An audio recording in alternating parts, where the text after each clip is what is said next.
Well done. Okay, awesome. Hi, everyone. It's Chrissy with the Paranormal Misfit podcast. And today I am so excited for the guest that I have on today. You may know him from the Smart Friend in a Horror Movie, or you may know him from the pandemic time period on TikTok as the Karen Hotline. Oh my So God. I know. I'm telling you, I loved it. So this is Nino Daniel. Nino, would you like to go ahead and talk about yourself? Oh my gosh. Hi. Thank you so much. Oh my God. I can't believe this is happening. This is so cool. Thank you for recalling also like the thing that started my whole like TikTok experience with Karen's, and that was fun times to say the least. I did what everyone did, I guess. Like I downloaded TikTok in January of 2020 as like it was like pre-onset pandemic, and like it's fine. And then I was like, okay, I'm gonna use this platform just for humor. Yep. And then cut to 3 years later, and now a full-blown content career. It's insane. And you've been attached to the account since Karen's, so you're like an OG. Oh yeah.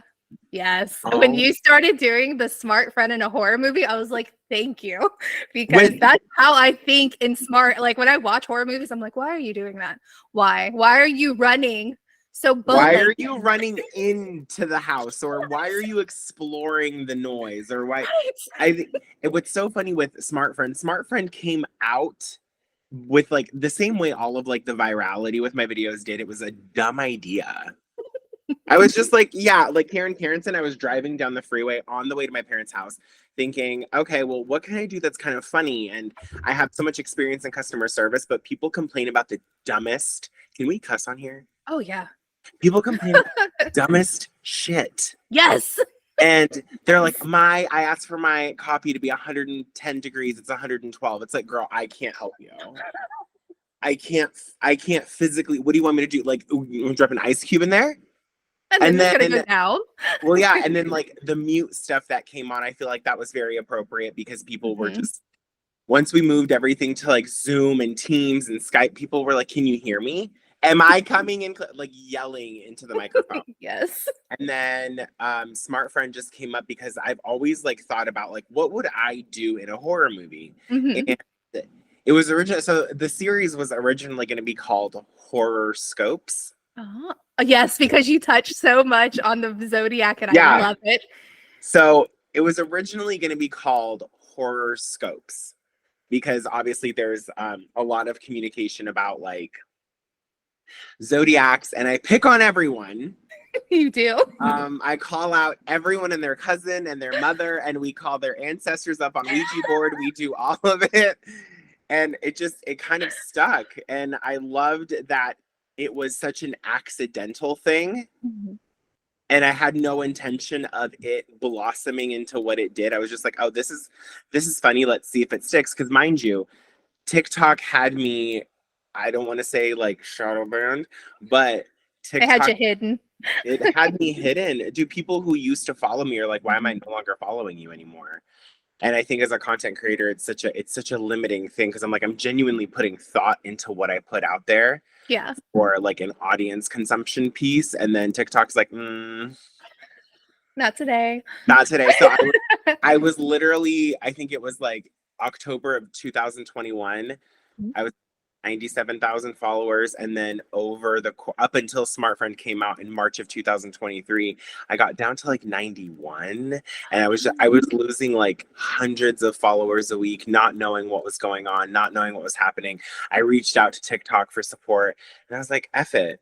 Let's just see what happens. And the first ever Smart Friend came out and it just kind of catapulted into what it is. And it's literally given me the coolest like experiences with like, oh yeah, I get to revisit these movies and I get to like research zodiacs, which I'm big into zodiacs. And now we're here. I mean, like literally, I'm so freaking excited to do this with you. And up until you and I were like DMing and stuff, I didn't know you go that far back with me. Oh yeah. Oh yeah.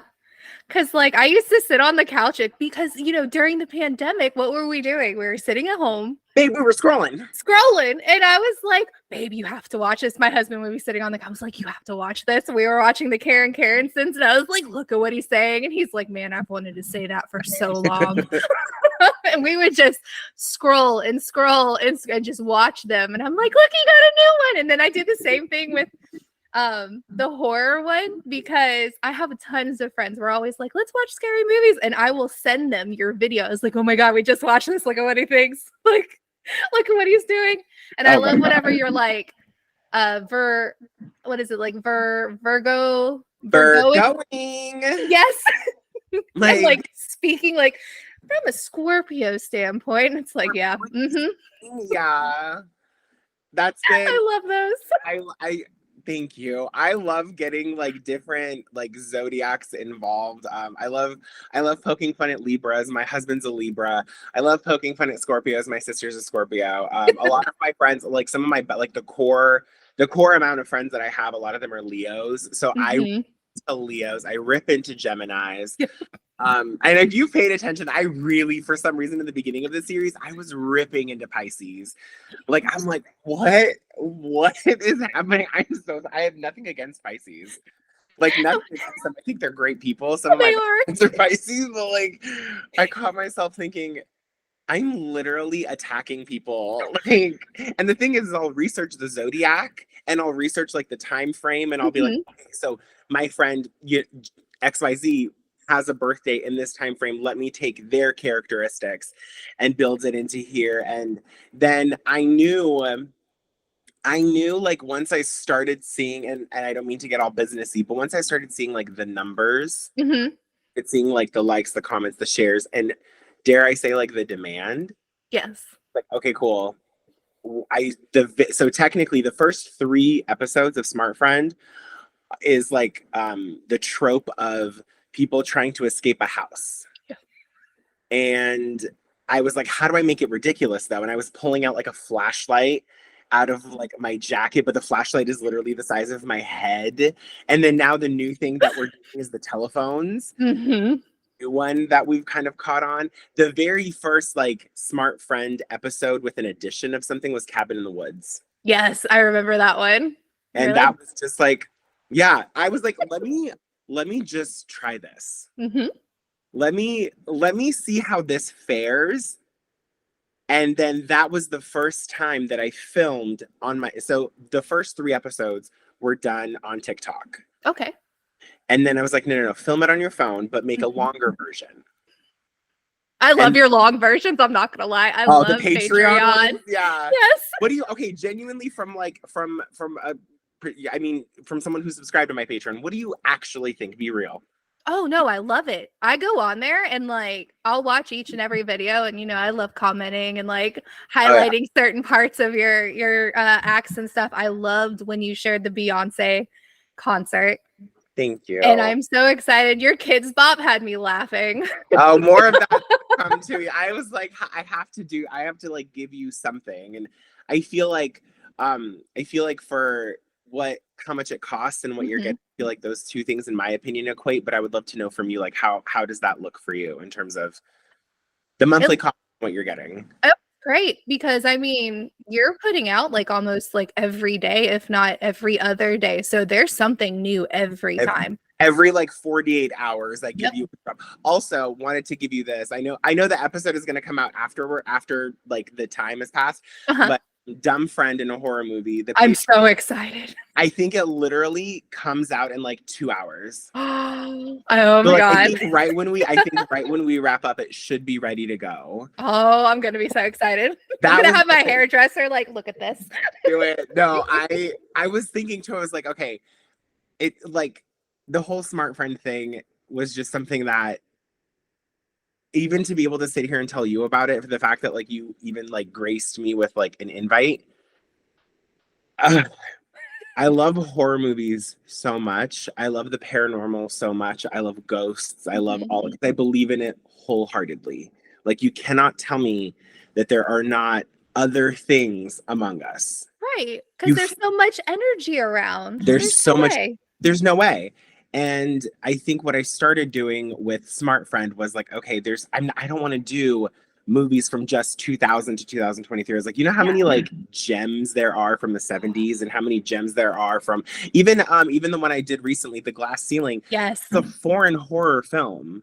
And I think a lot of the times what I see with other creators is like they're focused on different aspects of horror, like who the director is, who the writer, what theories they have. And I love that because we need that too.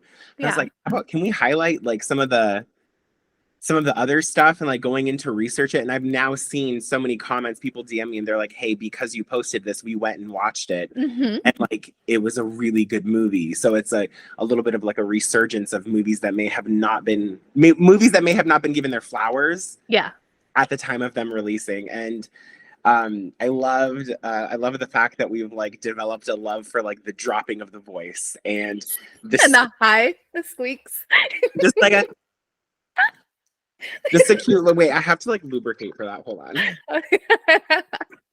It's like I even do it with my husband sometimes. I'll be looking at him and I was like, of course you'd make that decision, Libra. Like out of nowhere, and then I'll catch myself like my cat. So I have a black cat named Binks. Oh. And, yep. That's the one. Yesterday, so our room is pitch black. Our bed is black.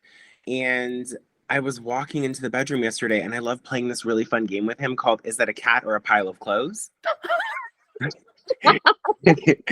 And his eyes don't show reflection in the room because there's no light in the room to catch his like pupils or cornea, whatever, to reflect. And so I stepped on him yesterday. Oh no. And he gave a meow and I gave a squeal. So if I can find the security footage of like in our hallway, like from our camera, and like I'll release it. Like if I find it and it's audible, I'll release it. And just seeing what everything has built up to is an honor for me. It is so grateful. I'm so grateful to be able to like do this and make people laugh. And I think one of the things I wasn't expecting, but I'm glad that I'm able to do is really connect with an audience on such a personal level. And I hope you've also seen like, I try to be as responsive as possible to everyone. I really try to like give everyone their couple moments with me, or DM them, or when I go live on Facebook and bring people like take virtual photo, just because I genuinely love everyone who's supporting me because of how like heavy that support is. And I'm such a small creator. Like I mean, considering how many other people have hundreds of thousands, millions of followers. Right. This is such a cool, all we're doing is watching horror movies. We're laughing and everyone's saying a Pisces would never do this. A Scorpio would never do this. And I was like, but would they? That's the thing. So I got a lot of comments on like expanding the series, and I was like, okay, don't worry, Dumb Friend is coming. And Dumb Friend is going to be so the one that's coming out on Patreon today, and, like the TikTok Reels version, which is like the 60-second version. Yeah. So it's just the tropes. We're not zodiacking it just yet.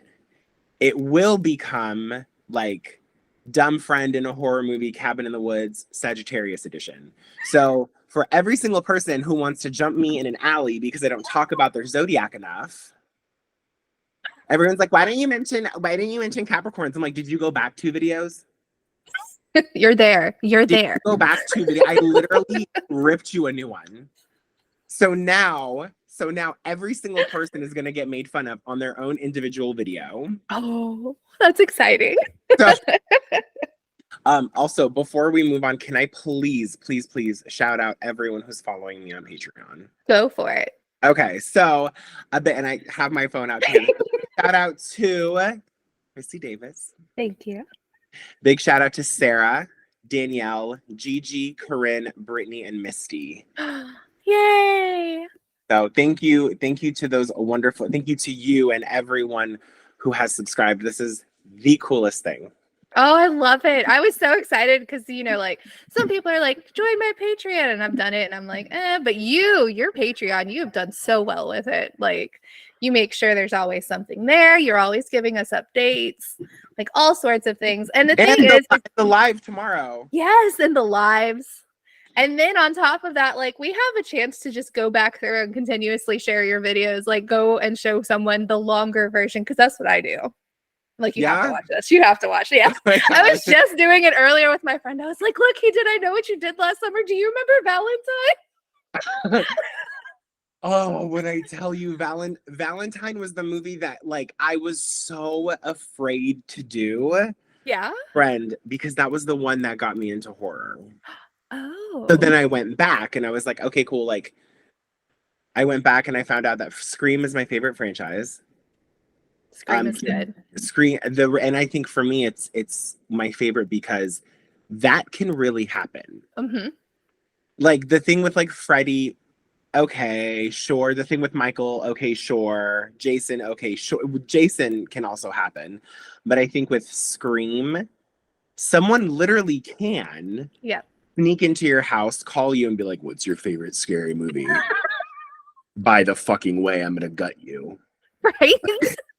I don't want to play a game. Thank you. I actually, you know what's so funny? I was actually house sitting and this is on the market and I'm a squatter and I'm evicting myself. So bye. Like, mm-mm, mm-mm. Actually, I'm not gonna go into my car because I'm smart. I'm gonna walk. Honestly, when you did the Smart Friend version, it was like, I wish that's what I kind of wish they would have done with like the scary movies when they made the parodies. Oh, yeah. Instead of going down the trope of like, oh my God, look, I broke my leg. Oh my God. It's like, no, I want to see smart people. I want to see smart people. It's very like when the scary movie parodies came out, I thought like how they played like a more like they leaned into it Mm-hmm. versus leaning away from it. I think leaning away from it would have been the smart thing to do. Yeah. But none of that was present. No, not at all. And It's always it's always the oh my God, what are you gonna do, Mr. Killer? Got me? Am I gonna be in the sequel? Like why? why? Or if you hear like literally after watching The Nun, and I posted this on my The Nun 2, sorry. After watching The Nun 2, I posted this on my Instagram story. It's like the moral of that movie is if you hear a noise, no you didn't. Exactly. Like, why is that an issue for people? Why is it everyone's like, oh God, we should go investigate that. No, the fuck we actually shouldn't. Hey, so fun. What if like what if we go the other way? oh my gosh, hey, if we go to where the light is, if we go to like, I don't know.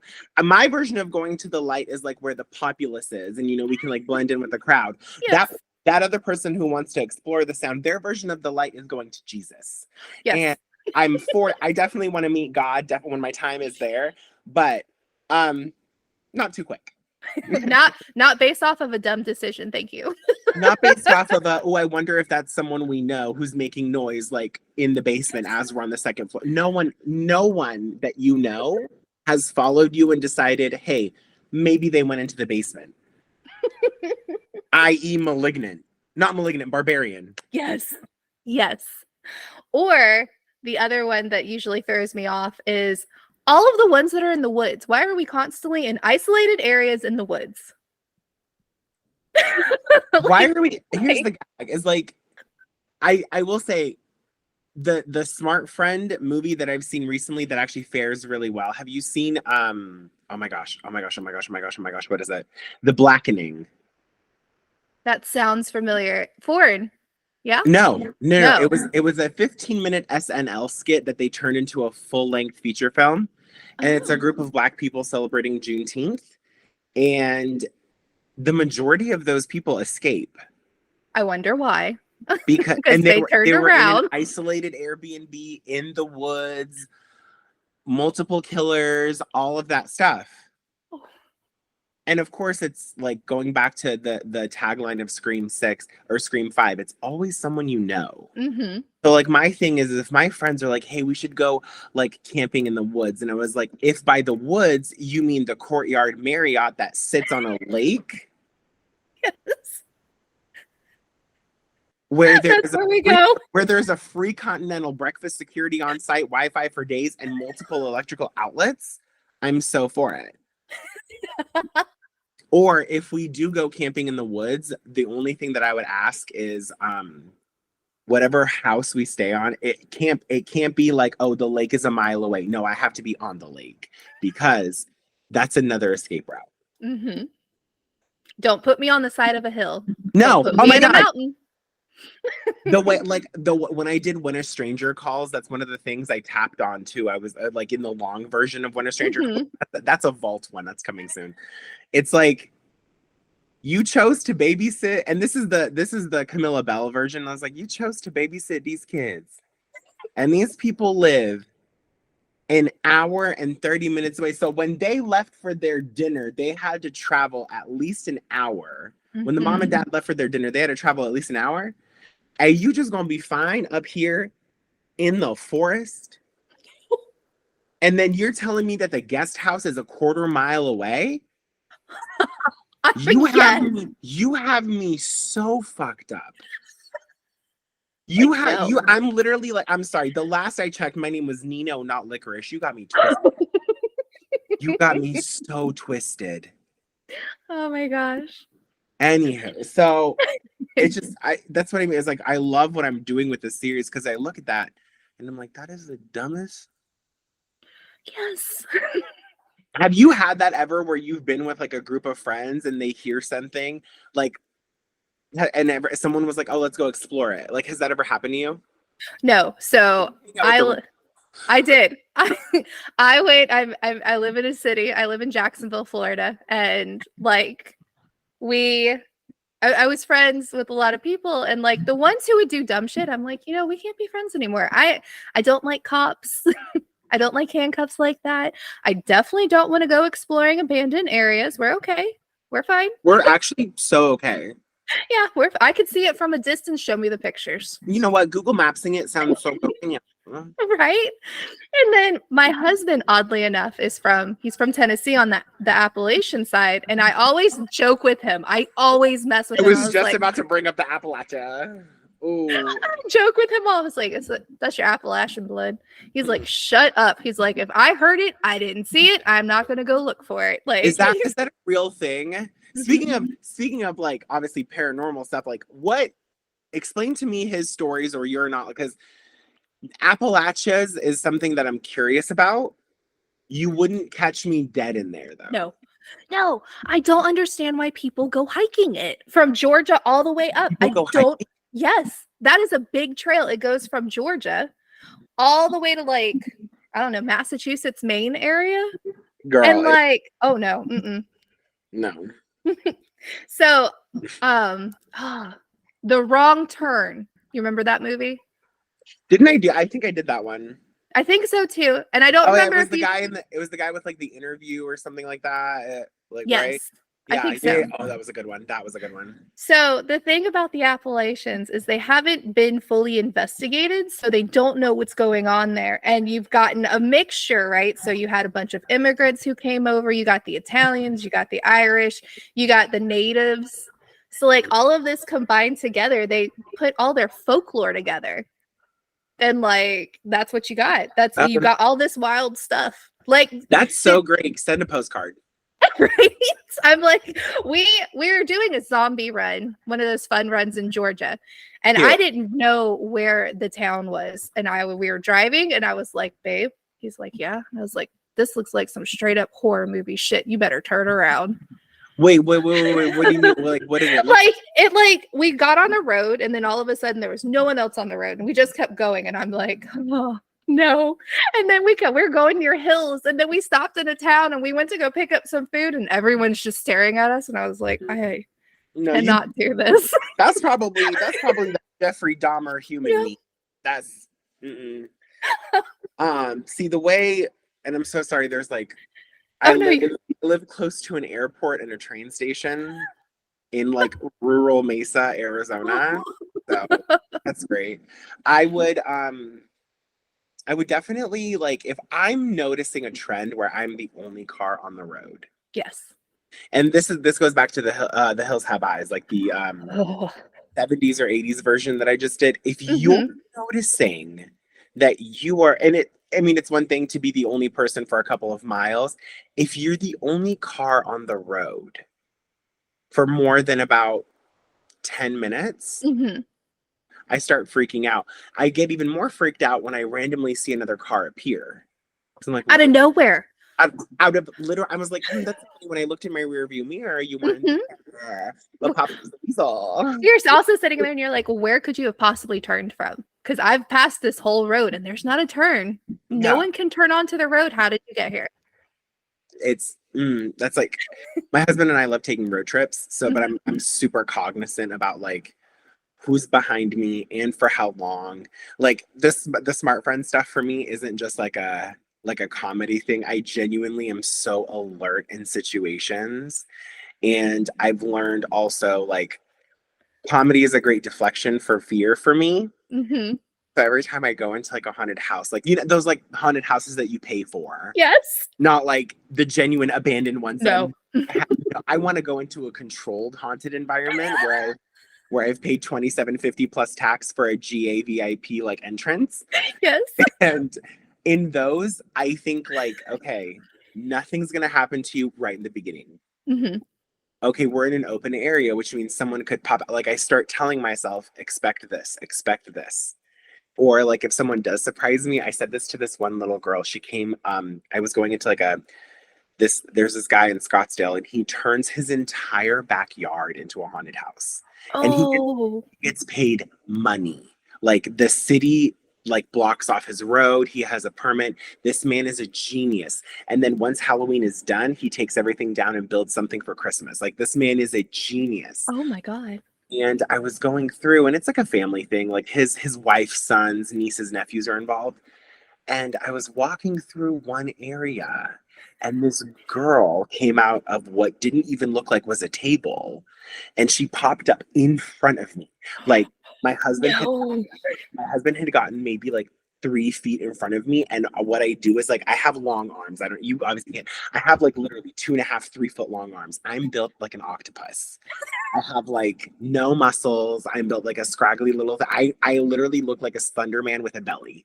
So I have like my arms in front of me to like hold onto his shoulder. This comes up, like finds the perfect spot. She scares the shit out of me.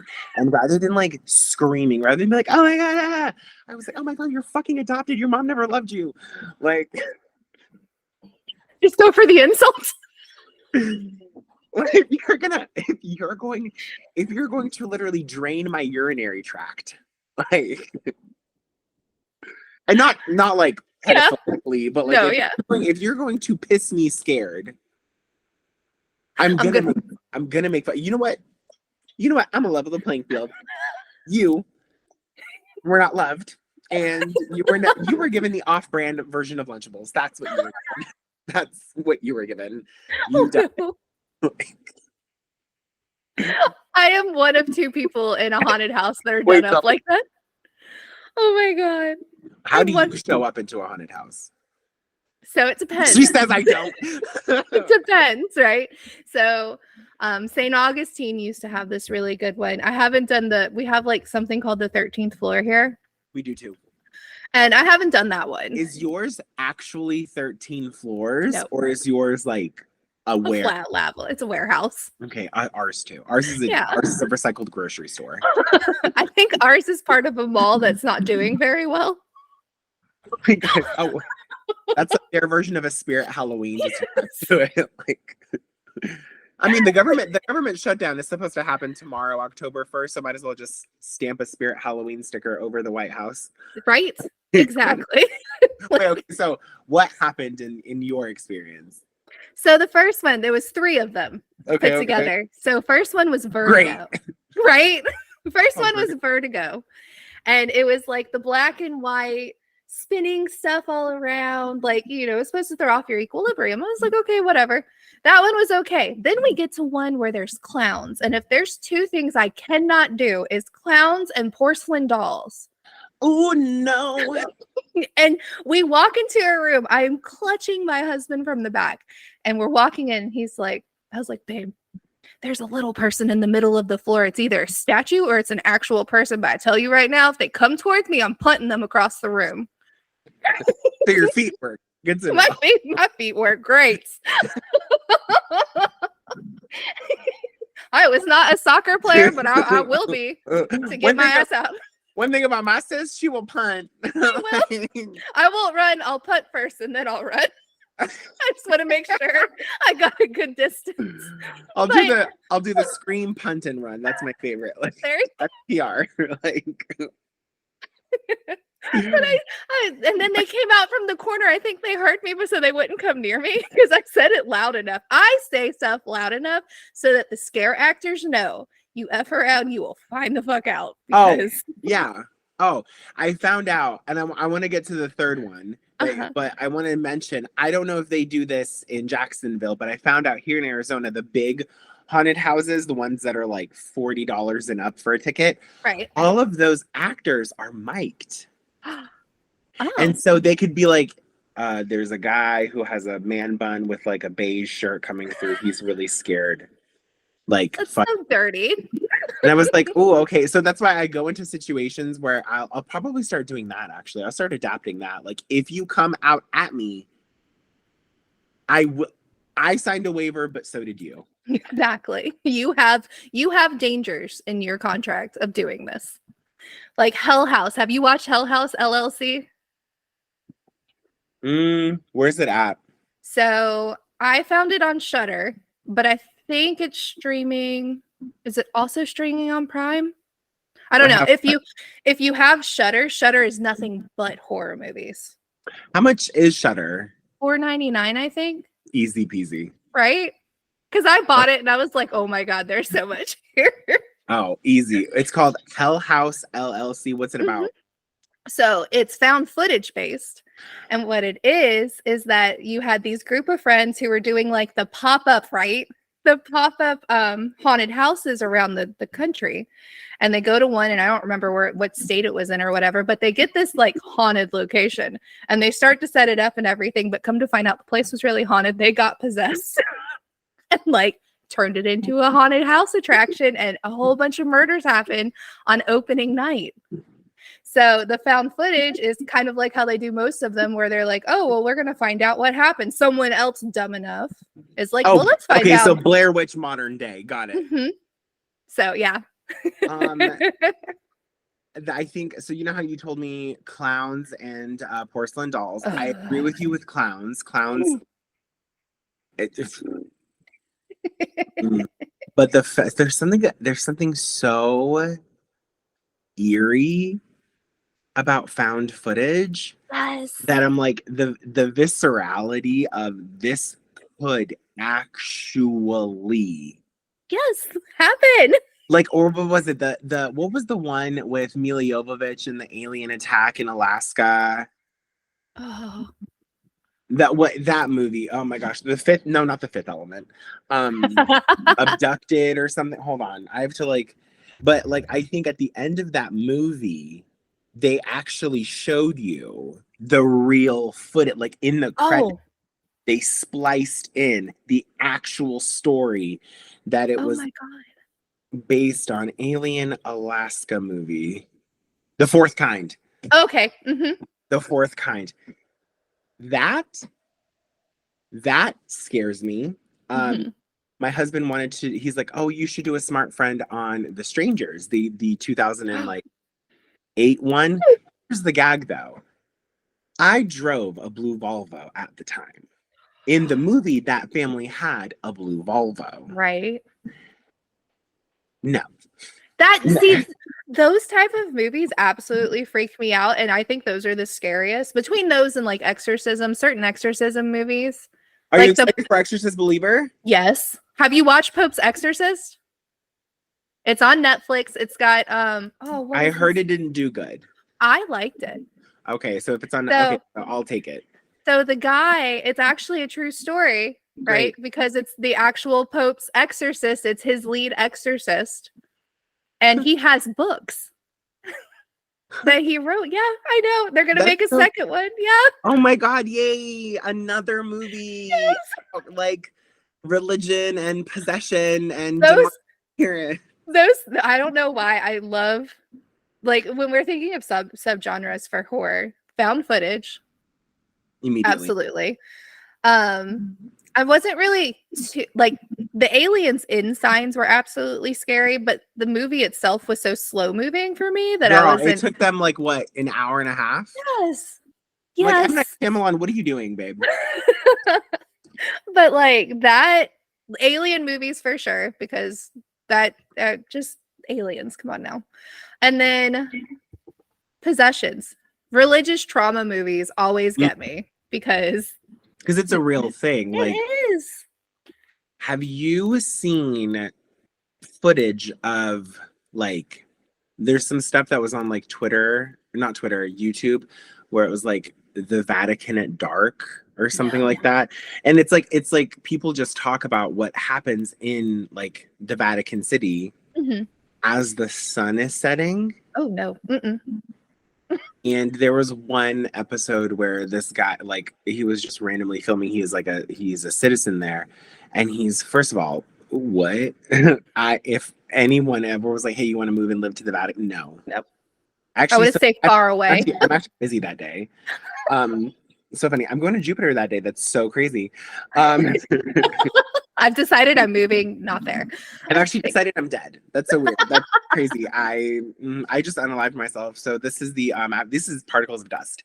I saw this thing. He was filming an old lady, and she was staring out into this like body of water, but she kept mumbling something. He comes up to her, and she turns to his camera. She's blind. She smiles, and her teeth are like falling apart, and then she says the guy's name. No.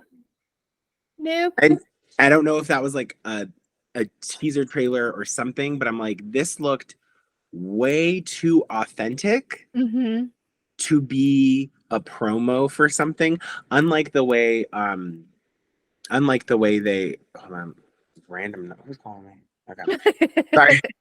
Unlike the way they did like the It Part 2 promotions where they like paid people to be clowns. Yeah, no. Mm-mm. But anyways, thanks. Sorry, you want to talk about paranormal? Absolutely. You want to, when you had told me that you wanted to talk about paranormal stuff, I was like, I have genuine experiences. Oh, I'm so excited. Like, whatever, I don't care whatever part of the first part you choose to cut out, but this is where I'm like, I've never shared this on a public platform before. I've never talked about these experiences. Yeah. So what would you like to know? All of it. Whatever you want to put out there. Can I start in reverse order? So I start with recent events and then go down to my childhood? Oh, absolutely. Okay. Stop me at any point. Okay. So there was a movie that I was the lead choreographer for. It was a musical. We had a lot of fun. We filmed at Phoenix Center for the Arts. This specific event happened on 2 occasions in 2 different locations. We rehearsed in like the theater where the movie be filmed. Okay, cool. I am teaching a couple of my dancers choreography, and I'm looking straight. So I'm looking to the back of the stage. The audience chairs are behind me. And in my right peripheral, I see movement, but like stage left has the door to where our green room goes. Backstage has the main door where people enter, but that door was locked. So you could not get in or out. Right. Unless you were in the green room yourself. So I'm looking at my dancer, and then in my peripheral, I see movement. And there's a curtain that covers the door to the green room, but that curtain's like 4 pounds, 5 pounds. Like you need to like put some elbow grease into it. All of my dancers are on stage. We're the only ones in the theater at that time. We're the only ones in that part of the theater because the lobby is like maybe 300 feet away, down like 2 separate hallways and an elevator. So there's no way. I see someone actually watching us, and then they dart into the green room. Oh God. And I was like, hey, is anyone else from production here? And they're like, what do you mean? I was like, you didn't see that guy? And everyone's like, what the fuck are you talking about? What the fuck? So I go into the green room and this is when Smart Friend was still out, but also the thing that I have is like a sense of safety for my friends and people that I'm working with. I was like, rather than like, how about you guys leave? I need to actually go see if someone's in here because, we're under contract. People can't be here. That can't be here. We can't like release footage of this. No one was in the green room. Oh no. Not at all. No one went into any of the closets, any of the bathrooms, nothing. Oh. And I was like, no one saw that? Like, I literally looked at them and they're like, I didn't see anything. Okay, cool. 2 days later, now I'm like teaching them choreography, but I'm looking out into the audience and I look up top where beyond the mezzanine where the control is, and there's a literal man standing there. No. And I was like, I literally, like, I kept staring at him. And I was like, I called one of my friends. I was like, look, tell me you see it. And she goes, do you see what? And I did the thing where I turned away and I was like, I need you to look up here. Right when I looked back. No. So when we went into production, the theater manager was sitting with us and I talked to him and I was like, hey, is this place haunted? And he goes, all theaters are. No, but he said, he goes, yes. Who did you see? And I was like, what the fuck do you mean who? As if there's more than one person. What? Are you an owl? What do you mean who? What do you mean who? Right. So I described the gentleman that I saw. I was like, yeah, he had like kind of like semi-long hair, but he was lean. Right. That's like George or something like that. And I was like, oh my God, so people have reported this. The thing, why is it always a George? I feel like it's always a George. I don't know. For this one, it was like, I think he said George. I don't know. Yeah. So the other thing is, this wasn't very smart friend of me, is Phoenix Center for the Arts has an abandoned theater attached right next to it. Like the main theater and the abandoned theater, I'm not even kidding you, share a brick wall. No. So I looked at the theater manager and I was like, hey, any chance that I could go explore that? And he goes, only if it's just you. And I was like, perfect. Yep, just me. When I tell you, this was like a place that was built in the 50s or something like that, 50s or 60s. It was like grand. It was such a big theater and they were going to do big things with it. It could hold like, I think like 2,500 people or something like that. Like it was a big space. You could taste like the paranormal, like, I don't know, like ethereal energy. That sounds so exciting. Oh, it was so exciting. And my dumbass, upon like entry, I was like, oh, this is so cool. He goes, oh, this is just the basement level where we keep all the costumes. He takes me like upstairs. And when I tell you, it was just like an echoey brick room, dusty, quintessential place where someone is going to pop out and kill you. Before he and I went in there, I grabbed my flashlight and my knife. Gotta be handy, man. If I'm gonna be dumb, I'm gonna be smart dumb. That's right. At least be prepared. I'm gonna be armed and dangerous. Also, I don't know if like this is maybe a positive thing, but like, and you probably can't tell on camera, I'm 6'1". So, and I'm kind of like built hefty. So typically if I'm in like a dark area, not a lot of things are going to approach me if they're physical human beings because I'm already like, not scary, but I'm not easy to take down. Yeah. So we explore this entire thing and then I decide, oh my gosh, where's that light coming from? Oh no. You followed a light? I followed a light and it was to the roof. So the roof thing was open completely. Oh wow. And he goes, yeah, sometimes he goes like, oh yeah, we were in here like a month and a half ago. We had to kick a family out. It's like, what? Like squatters? Like squatters are sometimes known to be in there. And I kind of was like, well, I think that's how they got here. But what I don't understand is the roof is technically on the 5th floor. So I'm like, you have to scale 5 stories. So that was the most recent one. Okay. I also, I don't know how much believability we're gonna have with this, but just go with me. Go for it. I'm very, very big on trying to communicate with the dead. Okay. You're like, great. How do you have a series called Smart Friend, but you're dumb as shit? So one of the things that I got for my 30th birthday was a Ouija board. Oh God. And I was like, whatever, we'll just have it to have it, in case we want to get creepy creeps one night. Right. Back in like my early 20s, no joke, I would get together with my friend. She had a Ouija board. Mm-hmm. And we would sit. She lives on top of a mountain in Scottsdale. Like the view was great, all of that. Right.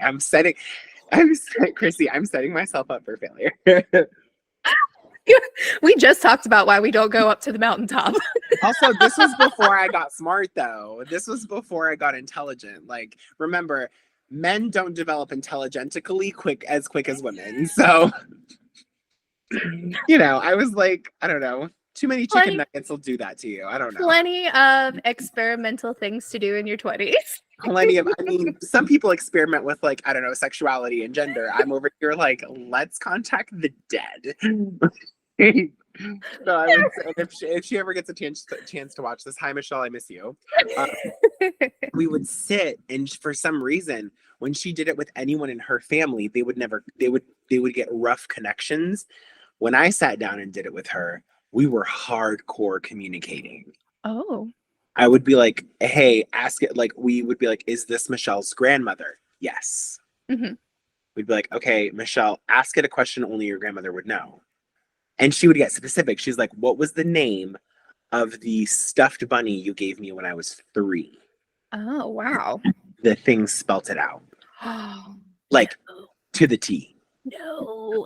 So then I was like, hey, I know this about me. I know that I have some form of connection to the other side because her mother, all of that gypsy stuff has been passed down. So I was like, can you go get me something that's personal to you? Like a ring, a necklace, a hairbrush, something that has like connection to someone. Right. And I hold her hand in one hand and the object in the other, closed fist.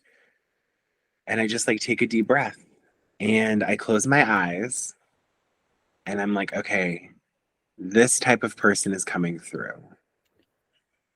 And I would describe someone and she'd be like, I would look at her and be like, do you know who this person is? And I described her grandmother. I'd never seen her grandmother. She showed me a picture of her. Mm-hmm. Not only described her grandmother, I described that exact outfit. Oh, wow. Nice. That's exciting. Oh. So that was like, thank God it started to kind of trail off in my 20s, because what happened in my teens, my younger years. Oh. So one time that I think I was like still early 20s. Mm-hmm. Something happened in the house that my parents live in. And I can't explain what. I can't explain it. Not like I can't explain it, but like because I know something happened. In the middle of the night, maybe this was like 4 or 5 in the morning. Summertime, so the sun's kind of like creeping in. You get that thing. I slept on my left side, but like I'm facing out into my room, which is a big no-no. If you're ever falling asleep, never face out into your room ever. Probably why I haven't seen a lot of spirits in this house recently, since we have a black cat who protects us. There you go. But I open my eyes, and Chrissy, I shit you not, I'm watching a little girl. She kind of is sitting like with her knees to her chest, and she's hugging her legs, and she's rocking back and forth. Oh no. And then she lifts up her head, and like I see the most sinister smile I've ever seen in my life. Oh my God. I don't know how to explain this to people. I literally am like, I don't know how to make you believe that I can do this. Right. And then come to find out. So this goes back to my friend Jasmine. I did the same. This is kind of same thing where I like put, a personal object in my hand and start all of this stuff. I started talking to her dead uncle. Mm-hmm. Or what is her her mom's sister's husband is her uncle, right? Yeah. Okay. So I started talking to her uncle, and he had passed away, or something to that effect. And I said, "Hey, I'm getting this weird name coming in." He's like feeding me the letters Carl. Is his name Carl? And he goes, "Well, his name was Carlos." Oh. And I was like, "Why does he look so mean? Why does he look so aggressive?" He's like, "Oh, because he was physically violent to the family." Oh my God. And I think with her it was super easy because um her mom's mom had passed away, and I went to their house one night just to kind of like, here, I'll try reading, Mhm. whatever. And I'm looking at her mother, like straight across, like the same way I'm looking at you now. And I asked her mother, I was like, "I'm gonna ask you a question. You just answer yes or no." She goes, "Okay. Do you feel pressure on any of your shoulders? Answer yes or no." She goes, "Yes, I do." And I said, "Okay, at the same time, we're going to say what shoulder you feel pressure on. Remember, there's a 50-50 chance, right?" Right. And I was like, 1, 2, 3, left. And I was No. like, "Your mom is literally holding your left shoulder down. Oh my God. I can physically see her." And then when I was younger, I kept seeing figures and shadows.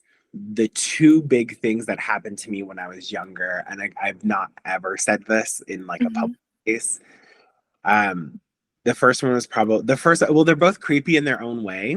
Mhm. One has to do directly with me. One has to do with an experience I had in the same house that I saw a figure in. Which one do you want to know first? Whichever one you want to go with first. Both Okay. sound great. So. So I was sitting I was in my grandmother's apartment. I was taking a bath, and Mhm. I um when I was younger, I had this like affinity towards sitting across like the knob where the water comes down, but like very tightly up against the wall. Mhm. Just because I was like, I kind of wanted to see how like the waves were. I was a creepy kid. I was so weird. I don't know. Thank God for therapy and like childhood development and like teenage development and all that. Like, I don't know how my friends are my friends. Like, shout out to my best friend Priscilla, who's been with me since I was like 10. Like, I was a creepy, weird kid, but I think it's also because I didn't know how to harness all of the other things that I saw. Well, to be fair though, like tubs are like a swimming pool for kids, Yeah, like at literally. bath time. So. Yeah. So I sat down, and we still had like there was still water, and I love how we, as if like someone else was in there with me. I bathed myself. I just want to let everyone know I was older than 8. And I extend my feet out, and I lay in the tub, and I look at the knob, Oh no. and I said, "I'd like some more water." And I like tilt my head forward. No joke. The knob turns on, the water goes in, and then it turns back off. I didn't touch anything. Oh my God. I touched nothing. And Like the reason, do you think it was telepathically or do you think like sure, that's spirits? happened. Like sometimes that'll happen before in my life where like I'll see something like a minute or two before it happens, Mhm. and I'll call it like too perfectly. It's too perfect. It's too specific to be coincidental. Right. And the big one for me, the big one that I was like, something is wrong. I have some form of connection to the other side. Mhm. Okay. Oh, Uh-oh. this one, this one scared the absolute shit out of me. Absolute shit out of me. So I lived in a townhome when we first moved to America from Bosnia. We lived in an apartment complex because we had to, and then my parents got like a little bit of money, worked hard, Mhm. love my sister, love my family, love my husband, love the life I have now. I just want to specify I'm so grateful for all of what I have now. When I was younger, this was I think just slightly after my sister was born, so maybe this was like 1999, like early 2000s. Okay. Um, I'm sleeping in my room, and at this time, I had to sleep with a nightlight. So my version of the nightlight was keeping the bedroom door open Mm-hmm. and then letting the hall light flood in. Okay, yeah. The thing is, though, is the hall light hit in my computer screen. So anytime there was like, so I could see someone coming, Mm-hmm. like just so I'm aware, like, oh, my mom is bringing me food, or oh, my dad's like whatever. Yeah. That was when I saw the first shadowy figure. This isn't the story that I'm getting to, but this is where I saw the figure of a man in a hat. And I looked in the computer screen. And right as I looked, because mind you, the top of my head was towards the opening of the door, which is also a big no-no. A big no-no when you're sleeping. Your body should be, someone said, like, never put a chair at the base of your bed. Mm-hmm. No mirrors facing your bed. No mirrors facing your bed. Your head should not be near the opening of a window or where a window is. So it's like you should sleep with your head towards a wall and your feet outward. Mm-hmm. Right? Something like that. So I didn't. Oopsies. Oopsie doodles. And there was one time I remember I was having a very vivid dream. And to this, mind you, this dream is like 20 years old. Mm-hmm. I still remember details to it. I was in one of our old complexes and I was like getting chased, and there was like this big commotion going on in the dream. And I remember for some reason I started like floating to the building where we lived. Like we lived on the second floor. Mm-hmm. And started floating to the building. And I felt like the magic or whatever it was dropping. So I would grab onto this rail, right? Right. This happened where I grab I like aim for the rail and I miss it. I wake up and I shit you not, I am floating 3 feet above my bed. Oh my God.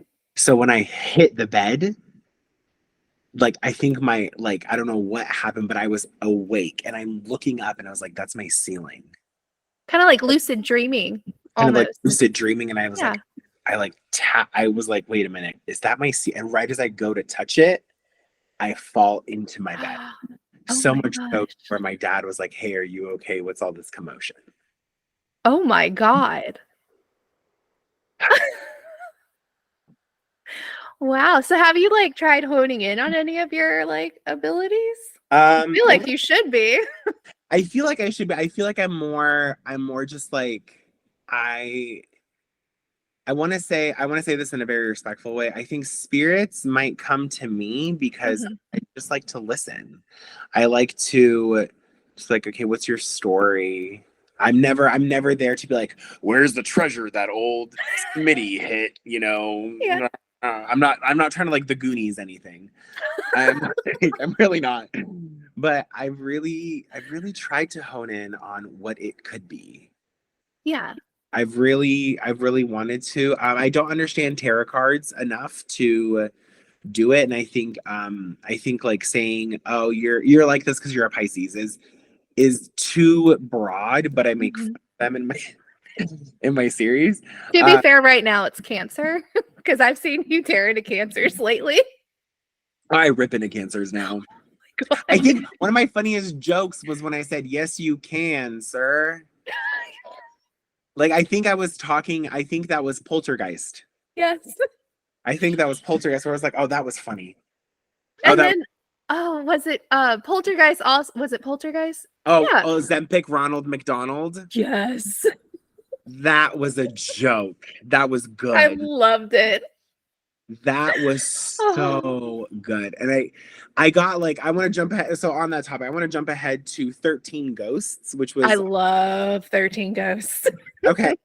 So apparently one of my most controversial videos, because people were commenting like, Harry Potter didn't come out when 13... It's like, shut the fuck up. Yeah, it's not... you're not doing Enjoy it for the accuracy. Joke, right. Like, let me live my actual life.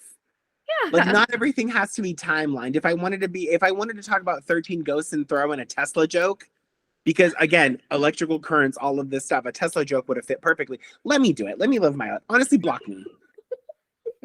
Like, sometimes, like, and Ghost Ship was one of my Ghost Ship and 13 Ghosts were like almost back to back. I feel those are some of my like Those are fun. I've had a lot of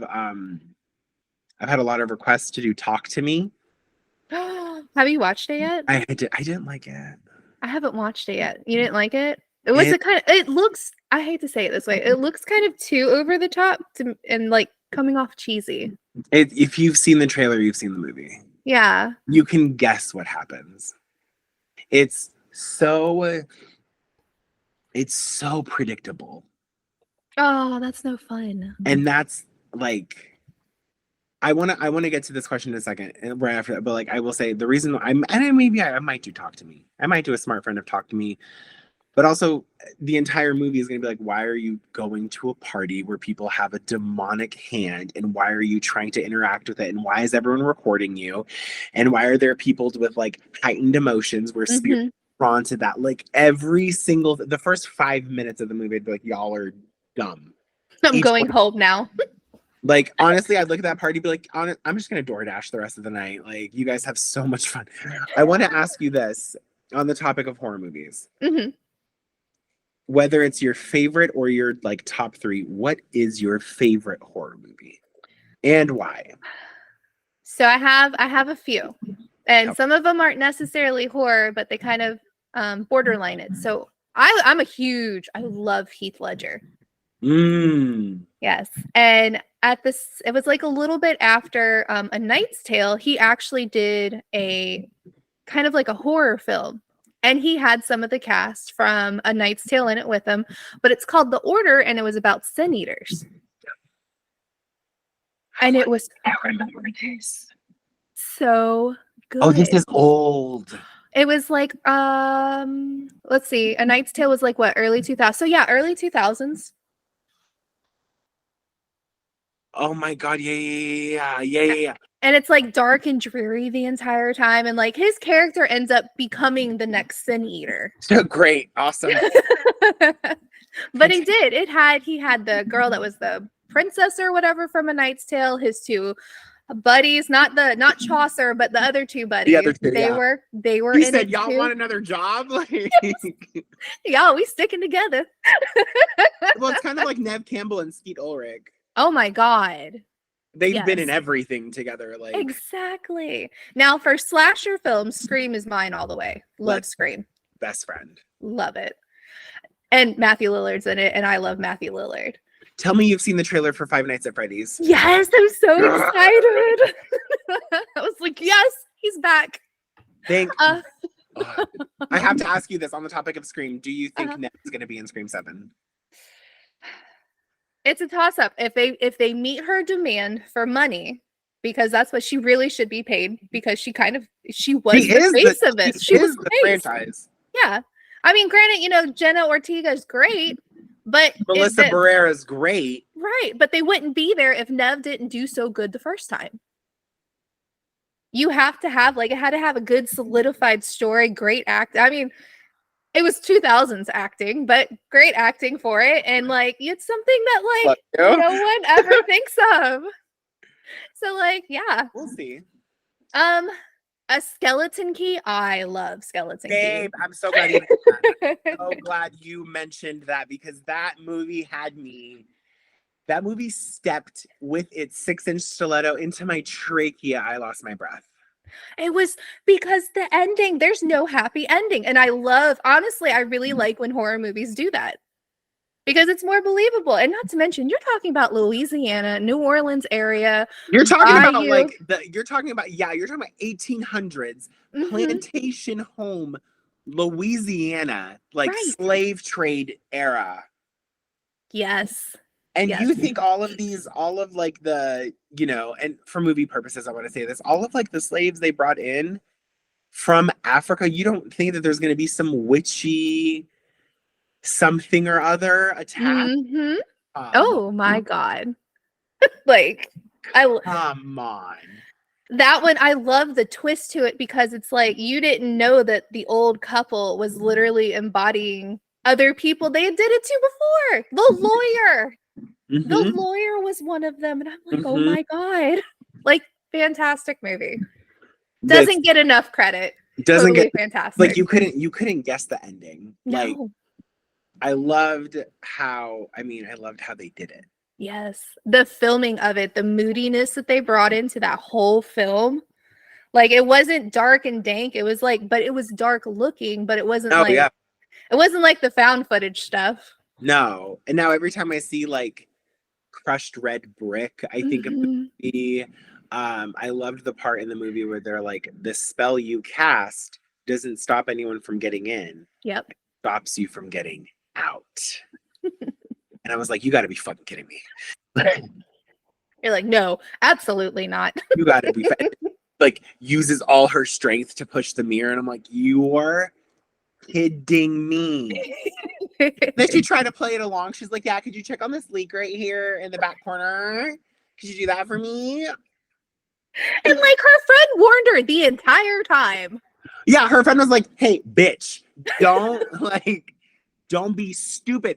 That's going to be you know what? What am I on right now? What did I just finish? Did I just finish the 80s? I know the one movie was from the 70s. What did I just finish? Was it the 80s or no, was it the 70s? Yeah, it was you had just mentioned it earlier. I just talked about it. It was 1971. Skeleton Key was what, 2000? Early 2000s. I'd probably say, like, honestly, Skeleton Key will be my next one. Yeah. The 80s, if you want to do, and I first off, the 80s to me had terrible slasher films. I'm not gonna lie. Those like synthetic bodies that like, I mean. And they loved the slasher films of like angry camp counselors or angry camp, yardmen or something coming back to get revenge. Everyone was like, oh, you fired your neighbor's yard worker and now his son has like a penchant to like destroy your life 25 years later in the life of your family. It's like, grow up. So I watched one and it was, I will not lie, it was a little gem because of who was in it. Oh. It was Jason Alexander as a teenager. What movie? The Slasher. It's literally called. Or no, The Burning. My bad. I don't think I've seen that one. Yet. I found it on accident. I was sitting there. I had just downloaded Shudder. I watched one movie and like, I love Jenna Malone, but the movie she did called Consecrated. Jenna Malone in Antebellum. Oh yes. My God, it was good. That was good. This one that she did, she couldn't. I don't know which accent she was trying to go with because it's switched up. It's in Scotland. She's either supposed to be Irish or English, and she came off with a Scottish accent, and I was like, well, that's not matching. And then like the story, it was so bad because she was trying to find out why her priest brother committed suicide, essentially. And it was at some coven, not a coven. What are they called? The nunneries, what are you trying to the places that the nuns kind of usually take over. Convent? Is it a convent? I mean, covenant is like sisterhood, but it's more for like witches. Yeah. No, there's convent is like for nuns, right? I think so. Let me look this up for you. Keep going. I'm looking it up. It's one of those, and like the story could have been so good, but the ending was absolute garbage. I got so mad at it. I was like, why did we end this way? Like she was adopted. Her and her brother were really close. The dad was really like monastery, an abbey, or a convent. It was an abbey. Okay. It was an abbey. And the nuns are trying to keep secrets. Their dad who killed their mom was like, oh, you're the devil, blah, blah, blah. Like everything it was just so terrible. Like the whole line got so convoluted and like it was just bad. It was bad. Her act, like she's a great actress. I was like, she's a top tier actress. And I love when I saw that she was in Antebellum, I was like, thank you, baby Jesus, bringing back one of our scream queens, like one of the faves. That one wasn't it. Don't do that one. Okay. Okay, good to know because all right. That's kind of like how I felt about, and this is when I saw Cabin in the Woods, I was like, there's no way this is a horror. This is a comedy. It's so stupid. It was a horror comedy. Apparently, that is a subgenre, horror And comedy. that's literally what I do. So I'm like, great, I'm in my own subgenre. There you Fantastic. go. I'll do horror and comedy all day. But I was watching that movie. I'm like, this isn't funny. I mean, this isn't scary. Like, I think one of the I want to get to my favorite movie, but in just a second. The part in Evil Dead from like the early 2000s where they like go into the cabin, all that, they create it. The part where you literally watch the demon go up the girl like into her hoo-ha, and she's like entangled in the like branches and stuff. One of the most visceral reactions I've ever had in a horror movie. Like, this is acting. Like, now, just watching that happen, and I'm like, oh God.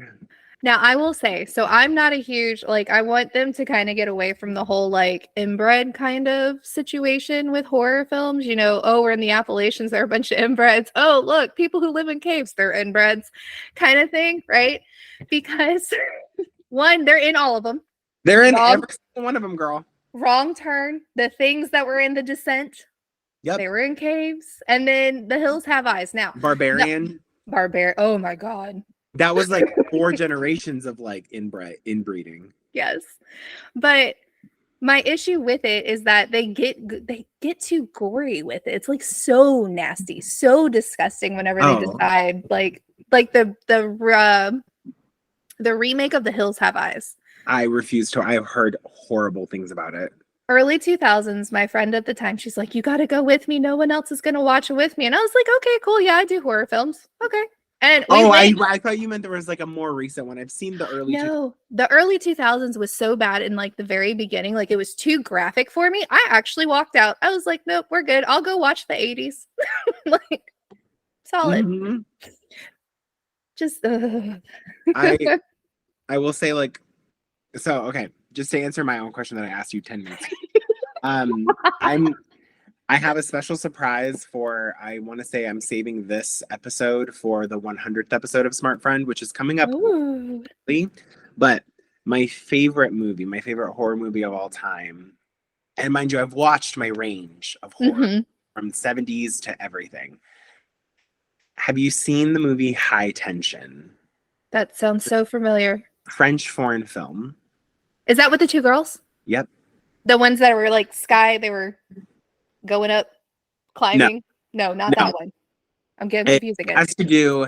It has to do with 2 best friends who go on like a holiday from college. And one friend has short hair, one friend has long hair. So we'll just keep them separated like that. Long hair friend was like, "Hey, we can go to my parents' cottage in like France," which a cottage in France sounds so much better than an Airbnb in the motherfucking woods. Okay, so the cottage, all of this stuff. But then the movie opens up with this guy in his like death truck getting head from a girl, but he beheaded her. So I think, is that necrophilia? Yes. And the movie opens up with him like arriving. Oh no. And then he tosses the head out the window. Drive on. So I'm not going to spoil anything. The movie is about a chase because the death guy comes and captures a long-haired friend. When I tell you that ending I could not call, no matter how many variables of things. Right. I knew something was up. It was like towards the ending. It was like at the end of Act 2. They give you a hint of what could be happening. And I'm like, there's no fucking way. There's no fucking way. There's no fucking way. There's no fucking way. Oh. What, like, I don't know if you've, like, Skeleton Key had that for me where I was like, couldn't call. No. If I wanted to. High Tension, there is no way you're calling that ending. I have now got to look up this movie. Like, that's why when I look at slashers, like when I watched Scream 5, I was like, okay, Richie is definitely one of the killers. Right. Didn't think it was Amber. Didn't think the other one was Amber. I thought the other one was, for some odd reason, I fell into the idea of thinking that Sheriff Judy was a killer. Okay, yeah, that will make sense though. It tracks. Yeah. But to find out, I felt like having Amber be a killer was a bit of a cop out. Because I knew it wasn't Chad. I knew it wasn't Mindy. I knew it wasn't like the other girl. I forget her name. Scream 6 definitely got me. Cause I knew Ethan. I was like, there's 100% this kid's a killer, and 100% the cop is in on it. But then when they showed you in the trailer that there's 2 ghost faces, I was like, ooh. But no, like sometimes you can call the ending, and sometimes there's horror movies and like paranormal movies call it. The fact that you mentioned Skeleton Key, I love that we're on that same playing field. Please give yourself the opportunity with an open mind. Don't guess anything. Okay. When you see high tension, just watch. You like gore? Some gore. This okay. This has a lot. Okay. This like has Hostel? Borderline. It touches Hostel because there's like chainsaw stuff. Oh. On the topic of that, going through Hostel 1, 2, and 3 on the Smart Friend series was, I was like, because like I want to put this out for people so they know, so I'm not like lying or anything. I go back and rewatch like the 30-minute recaps of each movie, because if I were to sit there and watch 90 minutes or 2 hours, I can't. I physically do not have the time. So I go and I watch the movie reviews and I watch everything just to kind of get an idea. Reliving Hostel. No. Or No. The other one that's going to be coming down the pipeline is Human Centipede. Oh. Yeah, that one. Yeah. I have to do that one. You don't watch. You could read it. You could find people who talk about it. And I was like, you know what? I'm going to read the plot. Because the movie, I've watched both of them. The second one was garbage. The second Human Centipede was absolute garbage. It was a cop out. They knew they had a hit with the first one. Studio execs were like, let's make a second. So they bring back the girl from the first one as herself. Because I think you remember, because they made the first one like a movie. Yeah. Or like they play into the first one being like a movie. So they wanted to make it like really meta. Garbage movie. I mean, I love the fact that they had 12, 13 people in a Human Centipede line. Have you seen any of them? Yes. I've seen the first one. Oh my God. The part where she was like, I have to take a shit. Or the guy was like, I have to take a shit. And it makes perfect sense that the girl in the middle would live, because she was the filtration system. If anatomically speaking, anyone who filters anything, they're like, anyone who's in that position, you're gonna live.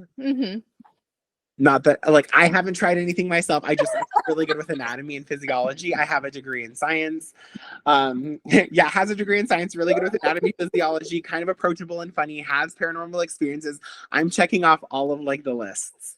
Like, I am my own trope. I promise you, I am not by means a lethal person. I'm lethally funny. That's right. But just watching Human Centipede was that was a tough one. When he fucking stuck his finger around and like lifted the tendon.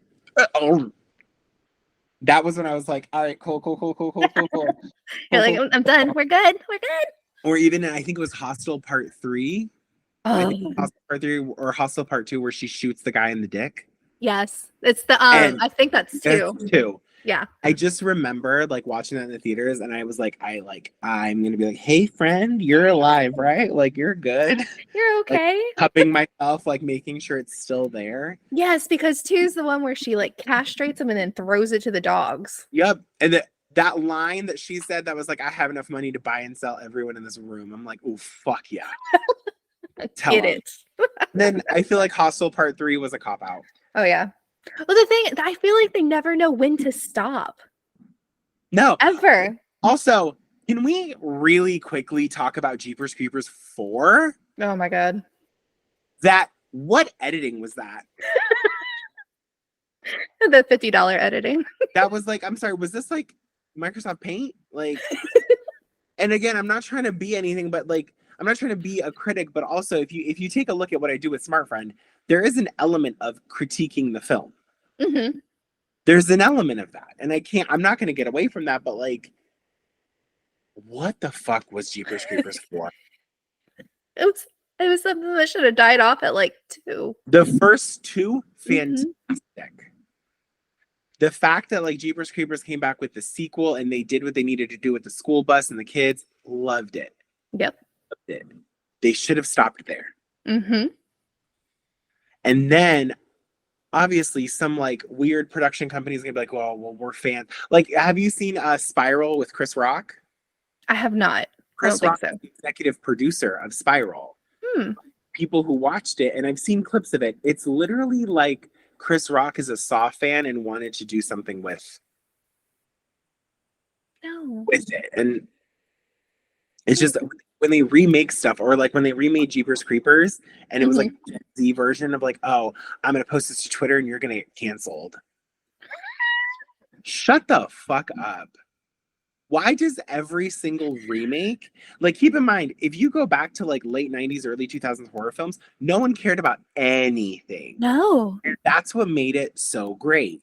Yes. Now we're in such an era where it's like people are like, oh yeah, but like the non-binary person didn't get killed off. So like, where's the inclusion? It's like, hold on, what? Why does... And I don't mean that to be disrespectful to anyone across anything. I'm just making, like, the point I'm making is like, we have to make it so about today's day and age. It's like horror is losing its sense of horror. Yeah, it's individuality. It's individual. Like the best genre, in my opinion, is horror. Yes. You have all the elements. You have action. You have comedy. And then, of course, you got the resistance. You've got horror. Right. And horror doesn't care. The same way comedy doesn't care, horror shouldn't either. Right. And I want to ask you this. What is the biggest difference between a horror movie and a comedy? Do you know? No, not really.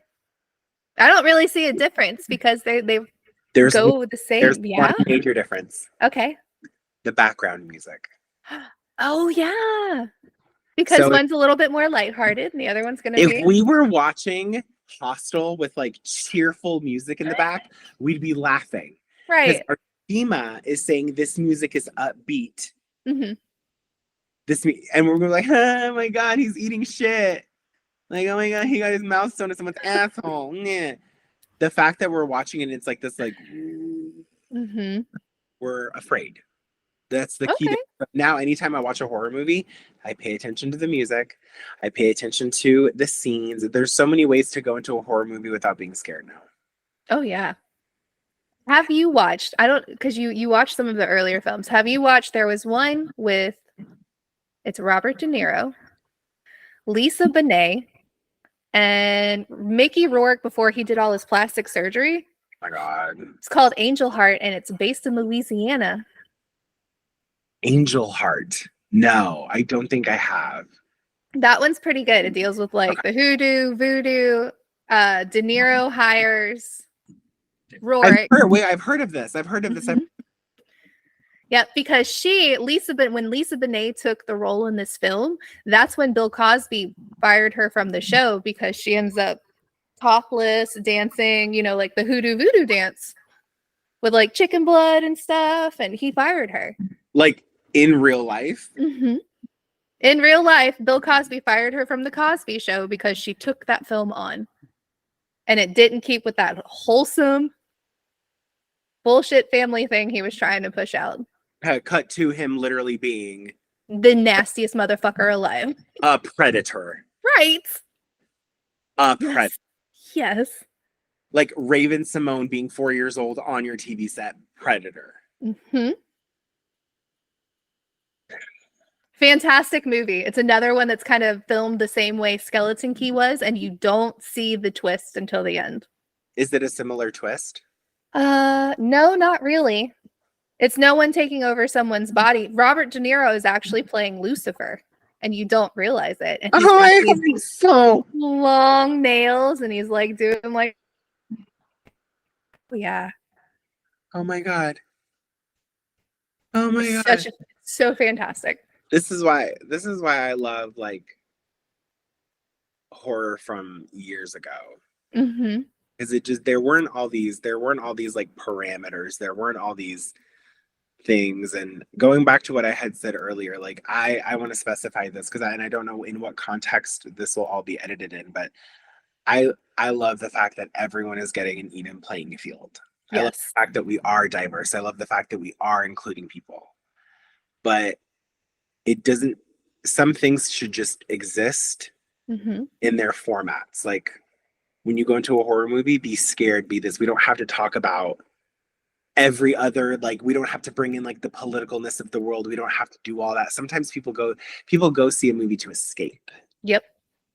And that's kind of what I was getting at, is like I like going into places to just kind of chill for a second. Mm-hmm. I like going into horror movies to chill out. Yep. I want to see something. I want to not think about what's going on around me. All of this freaking fire everywhere. Every day there's something, and like that's what uh, if you really want to watch a horror movie, turn on the news. Right? Like Right? check out the world. Check out like I mean, we're not gonna go down that path, but like it what horror movies are, and I think the more that I've gotten, I haven't been really like a part of the community per se because I just kind of do my own thing. Mm-hmm. I don't sit there and like analyze videos and talk, and not that there's anything wrong with that, because again, with what I said earlier, there are people who like engulf themselves in horror content. Yep.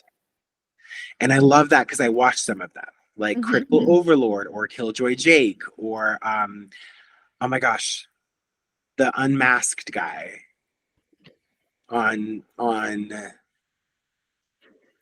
like I watch a whole bunch of people and I pay attention to their theories and what they talk about, and I take Mm-hmm. I take some of their word for like Bible. But I'm very much like, how can I make this funny? How can I make this entertaining? How can I bring a different element to this? I will say this because you and I talked about Ghostface. Christopher Landon Okay. directing Scream 7, Yes. with him being the director of Happy Death Day and Freaky Friday. I am eagerly awaiting these Ghostface chase scenes with Christopher Landon's angles. Yes. Yes. Eagerly. I am chomping at the bit, babe. I have to ask you this though, because I feel like this is because I know this is your space, but I love the conversational aspect. Sharp right turn, so go with me here. Okay. Have you had any paranormal experiences? So I have like the same thing as you, where like I'll see something. I read rooms and people extremely well. Like to a T, everyone's like, no, that person's fantastic. And I'm like, no, the fuck they're not. I'm like the only person, and I will explain why. And they're like, no. And then, like 6 months down the line, all of a sudden you were right. It's like, no, Yep. Oh my God. Okay, I have to like, so how do you like, how does that come like over you, or like what do you see? What do you feel? It's a feeling. So it starts usually down in like my stomach, and like I'll get like a knot, right? Not the tummy. Yeah, it always starts there. I'll get like a knot, or I'll get like really, how like sometimes if you forget to eat and you've drank a lot of caffeine and you get like the jitters. Like jitters. I get those too, and I'm like, but I didn't have any caffeine. Or I've eaten really well today. Why is this happening to me? And it's usually that. And then I start looking at people, and I can usually see like a color around them, like the aura color. And I'll be like, on me. Oh my God, I'm nervous. Purple. Is that good? Is that bad? Yeah. No, it's great. Purple's for passion. Okay, it's so funny. I don't know if you've seen when I've like moved my head. My favorite color is lavender. I didn't see that for the whole time until like you asked me, and I was like, my favorite color is literally lavender. Oh my God. Okay, wait. Okay, so not in your stomach. You get the jitters. How does the color? The color's usually like if they don't have a color, I get really worried. Or if they have like something that's overly dull and they're trying to be too much in person, it does. Like when stuff doesn't match for me, because I'm like one of those people, like people's voices, faces. Like if I hear your voice first, but I don't see your face, I can normally understand and vision like what you look like. And normally I'm spot on. What your face would look like, okay. But if like, I don't think any of my coworkers listen. So there's a particular coworker at work where like everyone's like, no, she's great. And I was like, no, she's not. She's really condescending. No, she's not. She's not a great person. And they're like, no, she does all this great work. She does all this stuff. And I was like, that doesn't matter. I was like, all of that's a mask. Like there's mask on people, guys. You shouldn't. Yeah. Like, you know, whenever you're like, especially like group projects and stuff, right? I hate group projects. I hate group projects. All day, every day, hate them. I'll do one with you. Yeah, like, exactly. I feel like we have similar. Yes. I'll do one with you. What goes on in your mind with group projects? So for group projects, you always have like the one person who takes on like the boss lead. So I'm not a leader. Like I don't step up for it. It naturally usually happens, which for some people it's great. You have a charismatic personality that it works. But the people who try too hard. Oh. And the ones that can't like make the little snide remarks or try and like play you out to be dumb or make you sound dumber, and you're like, but you just proved the point here. Okay, so speaking of this, oh god, I love it. I feel like honestly we should just have like chats together, because I like what you're talking about is stuff that I literally am like, I can pinpoint at least 24 examples. Where the one thing, and I tell this to my friends, my family, my husband, the one thing you never want to do is make me look dumb. Yep. Because I will show you just how intelligent I actually am. And I've said this to one of my best friends. She's a physical therapist. She and I are closer than the shirt to my back. And we've talked about like big flexes in life, right? Like sometimes it's like, oh yeah, I don't think my big flex is the fact that I'm funny. It's a known thing that I'm funny. But a big flex of mine is the fact that I'm intelligent. Right. And I'm not talking like book smart streets. I'm talking like I can see a situation the way you do. And you can see how it's going, to go. I can literally Doctor Strange it and figure out that's actually the better path to take.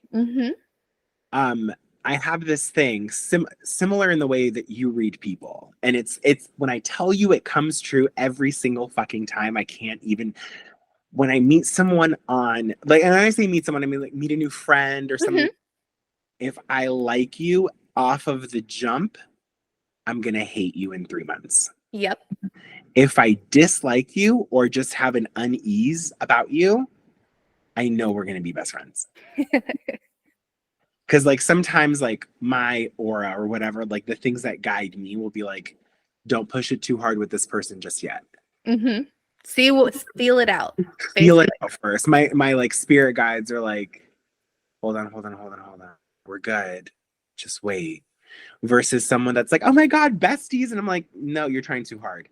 Especially now, I've noticed that people love, like, don't get me wrong, I love the support that I get. I love the support. I think the support is fantastic, and I'll never say anything bad about a compliment or anything like that. But it's funny when you start making it. And I'm by no means am I famous, by no means am I a celebrity, by no means am I anything.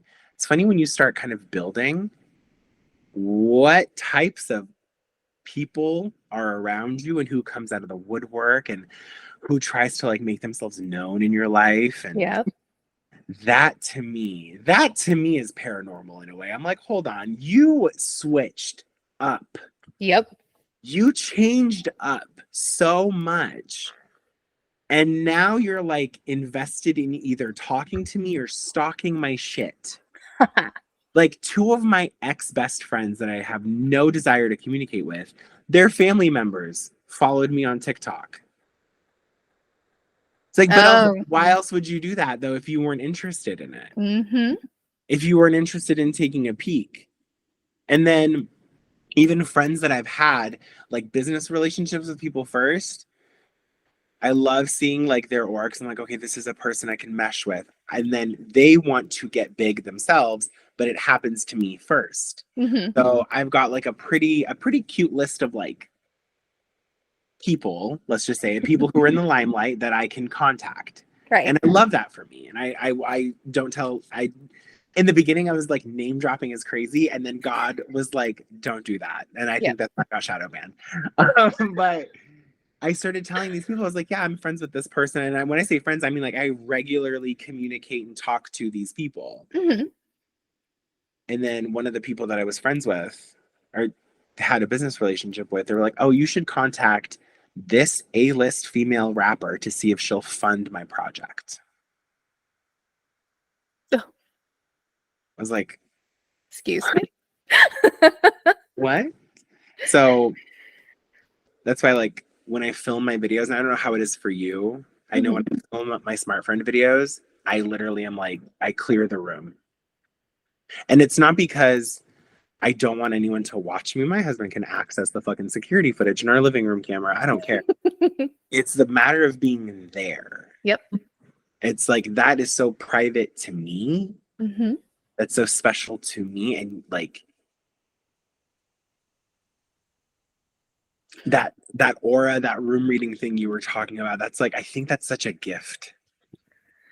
Well, it's so funny because everyone's always like, I'll usually get like, oh, well, just give them a chance. And I'm like, no, that's a lot of energy. And I don't have that kind of, I'm not going to expend those resources. Yeah.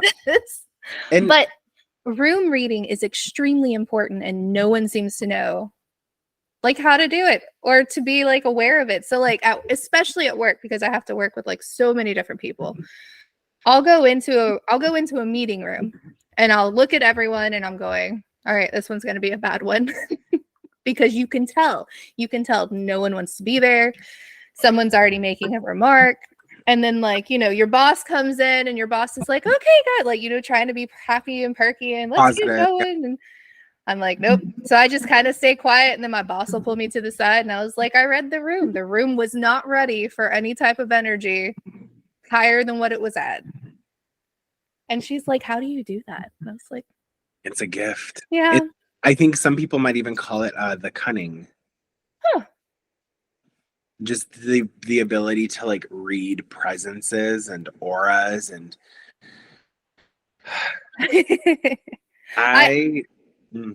I also get really worried, especially when it comes to like reading people, if someone starts spewing too much overly personal information right at the jump. I'm like, no, I see what you're doing there. That's a no. I've seen that as people love, like, I've seen people do that with me, and sometimes like I will tell you, okay, again, I want to preface this. I play dumb really yes. really well. Like, I can mask what I really feel about someone to make sure that they're comfortable with me. Because if I were to really look at someone and be like, that's a little too fucking much. I don't need to know about your, like, what happened. Like, I don't need to know that. I'm just trying to eat my fries. I'm just trying to get blue cheese and buffalo sauce to dip these fries in, babe. And when people, like, I think what it is, and maybe this is with you and I together, have you ever had this compliment or comment, should I say? Have you ever had people tell you, oh my God, wow, I feel so comfortable around you? All the time. Something that I've determined, that is an energy sucker. Yep. That is someone who wants to open up, quote unquote, open up about themselves to you. So you do the same thing, like in that reciprocity factor. And all you're giving them is like that space of vulnerability for them to come in and just leech. Yep. Because normally what happens is when they start and then you start, they then go for like, it's almost like the one-up factor, because I had a couple of friends like this. I'm no longer friends with them. But the whole like, I had a friend, it was a brunch. I was hosting a brunch and the two girls happened to come from like a broken family. So like divorce and stuff. Okay. So I come back from the bathroom and they're like, well, Christine, tell us how effed up your family is. And I'm like, I would immediately leave. Why? I would be like, I'm so sorry. That's the topic of conversation today. The thing that you want to talk about is how fucked families are versus like the fact that this bacon probably tastes really good. Right? Or this pancake right here. Like, where's the syrup? I don't understand. And I think I've now, this is why, like, I've said this to my friends too, and maybe you can relate to this. I have had to go through several lifetimes. Mm-hmm. My life. Through everything I had happen when I was living in Bosnia, to being an immigrant, to all of this stuff. I like the I retract that. I love the version of myself today. Yes. I've sat through commentaries about bashing my family and bashing friends and just trying to talk to people and under the guise of just vent to us, Mm-hmm. to have them turn around and use shit on me, and Yep. to have like my whole life publicized, not in like some fucking way other than like my Facebook is what I'm referring to. Like I used to put a lot on Facebook, and even up until even the very beginning of the pandemic, there was a little bit of a smear campaign against my close group of friends. And I've learned to just the best thing you can do is literally just be quiet. Or the best thing you can also do, and this is why I love studying psychology, you can ask me a question and I will answer it, and you will feel like I've answered your question, when in fact I haven't. That's awesome. It's like a gift. It's like the way that people have that overtness you were talking about like trying to showcase themselves and stuff like that. I can legitimately, you can ask me a question and it can be so specific, and I will give you an answer that sounds like I'm answering your question. When in fact, what I've done is I've diverted. I have completely misdirected it. I made you feel connected to me, and now I'm turning it back on you. Then feel some form of connection, because the way that I learned about keeping my mouth shut. Oh my God. Saves everything. Just shut up. I tell my husband, I'm like, you know what? Sometimes I tell you to be quiet for your safety. Right? I kick you under the table and give you a look for a reason. Sir. Stop it. Like, I want to know what that interaction looks like with your ability to read a room. Is it your boyfriend or your husband? I'm so sorry. My husband. Oh my gosh, wait, when did you get married? We got married 2019, very beginning of 2019. Okay. We had our son the end of 2018, and we had been together for like mom. Oh, I have 3. Oh, she's the mom of 3. I have two teenagers, and such a young spirit. Yeah. Like I feel like I like to be happy, and I like to have positivity, and I think that helps, right? Because if you ever notice, those people who like to drown in their negativity and their drama, they age. Can't relate. Can't relate. That's right. 33, and the only thing I have is a little bit of crow's feet because I sleep on my side.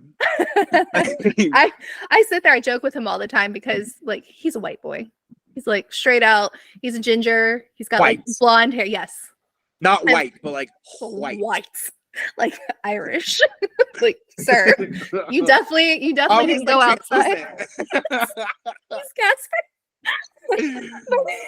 Oh my God, your husband's he's a whole transparent king. He is. A little, yeah, and we made a smaller one, and my God, let me wait. So what happens so you can read a room? Can he get the brochure of the room? Can he read the abstract, the synopsis? I just know. It took him forever. He realized it early on in our relationship because, like, he was one of those, oh, I can be friends with everyone. And I was like, don't do that. No, you can't. No, you can't. You should never be friendly. Right.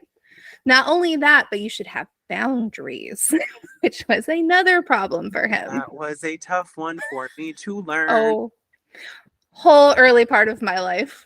Whole early part up until my 20s, like straight out. But his friend, he had this best friend that would like dip on him. We started dating. He had broke up with this one god awful person, and we started dating. And his friend was acting really weird. And I thought it was funny because we all went to high school together. So his friend had hit on me in high school. Well, they both did, but he hit on me in high school, and like the guy would duck. Like we'd run into him because Jacksonville, while it is massively huge, it's land mass. Yeah. Everyone knows everyone.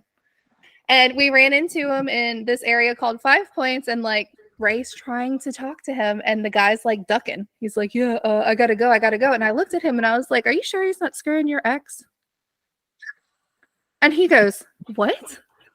Wait, did you see this in front of the both of them? No, not in front of the both of them. I waited until but just Derek in front of your husband. I looked at him and I was like, are you sure? And he's like, no, that's my bro. That's my homie. And I was like, nah, man. Nah. Like, he is so hiding something from you. And I'm telling you right now, it's bad. My God. I was right. 3 months, was it 3? 6 months later, we're at my husband's apartment. Bro, I have goosebumps. His friend calls and is like crying his eyes out, right? Crying his eyes out. And he's like, I just gotta talk, man. I just need to talk. And Ray's like, all right, well, me and Chrissy have already started drinking. So just to let you know, filters are out. Like, if something comes out of her mouth or my mouth, you can't get mad. Game's on. Right? He comes over, he starts crying about the girl. And I looked at Ray and I was like, I told you. I walked off and Derek's like, what is she talking about? And I'm like, nothing, nothing at all. So then my husband, who's like the biggest, sweetest person you could ever meet, like he's so like Southern kind, it makes me sick. Yeah. Kind of. But he's always really nice, and he's a Capricorn and he has a filter. They always overly think what they're about to say. Man, that man tore into him and was laughing at him at the same time while tearing into him about how dumb he was. His friend, like, he's telling his friend how dumb he was. I can't believe he'd do that shit. You knew what she did to me. And I was just sitting there and I was like, shot after shot. I was like, that.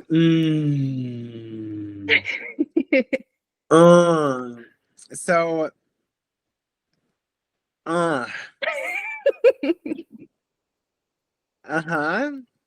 Yeah, no, what you said tap danced on the naivety that I've lived with. So yeah. And he's like, and then he waits until he leaves and he's like, how'd you do that? And I was like, the signs were there. Like, you can't see the signs. I could see the signs. He was avoiding you at all costs. Anytime, you wanted to talk or hang out, he's like, oh, I'm busy. I was like, what's he busy with? What is he busy with? Who is he busy with? Right. And then, I was like, you try and talk to him about something and he'd want to bring her up. I was like, those are signs. I was like, on top of that, he wants to talk about something. He wanted a gateway that he was literally essentially pushing open. Mm-hmm. So then it would look like, well, oh, but you brought her up, so I guess I can tell you I'm fucking her. Right. Well, that's... I am not a mathematician.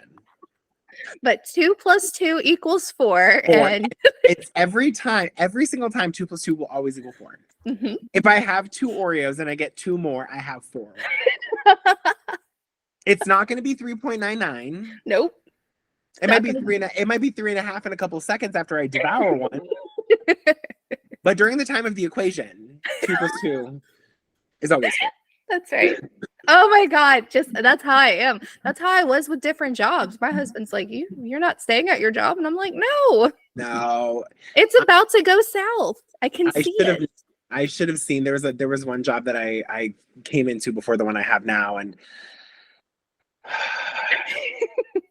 should have seen it. You would have done the same. Like, I think now, I mean, I'm about to take like a leap of faith now. I don't know if I told you. I about the teaching, right? Oh no, so I do.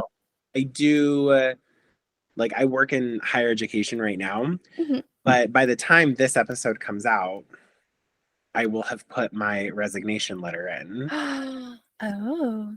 And I'm going into full-time content creation. Nice. That's exciting. Just to be able to like say that I've done it. Right. And I think you will also relate to this to some extent too, in your own like accord. There's so much that I have with whether it's like being personable or being intelligent or being business savvy, funny or approachable. And it's like, why am I using that to make other people money? Yep. Why am I using that? Like, why am I in a space, and not necessarily this specific job that I'm in, but like, why am I in a space where I have to tell people that I'm going to the bathroom, or I have to like, you know, only eat 30 minutes for lunch? only have, like the job that I have right now, the space that I'm in, that like who I work for and with, fantastic people. Like literally gems. But I know I cannot be in a space where I just feel like there's more out there. I'm on the precipice of greatness. Mm-hmm. I have to go explore this. Yep. I've talked about it with my husband, and my husband, big Libra, big Libra. I think his rising is a Libra, his sun is a Libra, and then his moon is a Pisces or a Capricorn. I can't remember. He's big on he's a realist. Mm-hmm. So I had this conversation with him, and I said, hey, I'm going to be going full-time content creation, full-time, all of this stuff. And he's like, well, how are you going to make money? Like, you have, we still have bills. And I was like, yeah, don't worry, there'll be Uber, DoorDash, I have no problem doing that stuff, because it's like, you mean to tell me I get to drop off people's food, get paid, and listen to my podcast in the car? Sign me up. Right. But like, I just know that there's so much more out there. Mm-hmm. That there's so many things I can tap into. I know there's so many things that I can do, so many things I want to do. This will also be an exclusive I'm only giving to you. I have been secretly designing merch. Oh my God, I love merch. I secretly plotting and taking, like, I've been going back through the Smart Friend episodes, taking notes of what I say, or Virgoically speaking. And I want every sign to have their own moment. Yeah. Otherwise, they will come for me in a back alley. But I know that there's so much more. I know that there's so much more out there for me. I know that there's so much more that I can do. There's a lot of stuff that I've done this year that I'm really thankful for. And I genuinely want you to know, like, you specifically, Chrissy, this is the first time I've done this. That is exciting. It looks so natural for you, right? What do you mean? Like, it looks so natural. Like, everything you do, between TikTok to us speaking right now to like how you do your lives, it looks so natural. Like I would have never guessed your degree was in like psychology. I'd have guessed more it was in more like a what is it, like a like PR or social communications, something. No, she's a brainiac. I love science. I love math. I love, like, all of the things that people probably wouldn't assume that I love. Like, a lot of my For You page on TikTok is literally people doing equations. Just because I love that stuff. Yeah. I love, you can't refute math. Right. There's so many things nowadays in the day and age that we're in. There's so many fights people put up with, and you can refute so many things. You can't refute that, you can't refute calculus. You can't, like, all of those things. And I love, like, living in that. And I think, like, I hope that the same way I go on my lives on Facebook and TikTok and all of that, I hope there's no difference in, like, you and I, the way we're having a conversation now. No, it absolutely just looks the exact same. Yeah. With, like, my busted ass wall in the back, like, but I like, without getting too emotional, because I was so, like, when you reached out and you wanted to do this, like, I hope you know, like, the amount of honor I felt. Oh my God. You have no idea how much I felt, because I was like, literally, when you were like, yeah, I'd love to come on, and I looked at my husband, I was like, oh my God. I was like, I'm gonna fangirl. No, please don't. I am no one. I am legit no one. I still pay taxes and wash my ass. That's crazy. Like, I was so excited. I was like, oh my God, because I love the different I love the community as a whole. Like, the podcasting community is great, and then you have the horror, you got true crime, you got all these others, right? Yeah.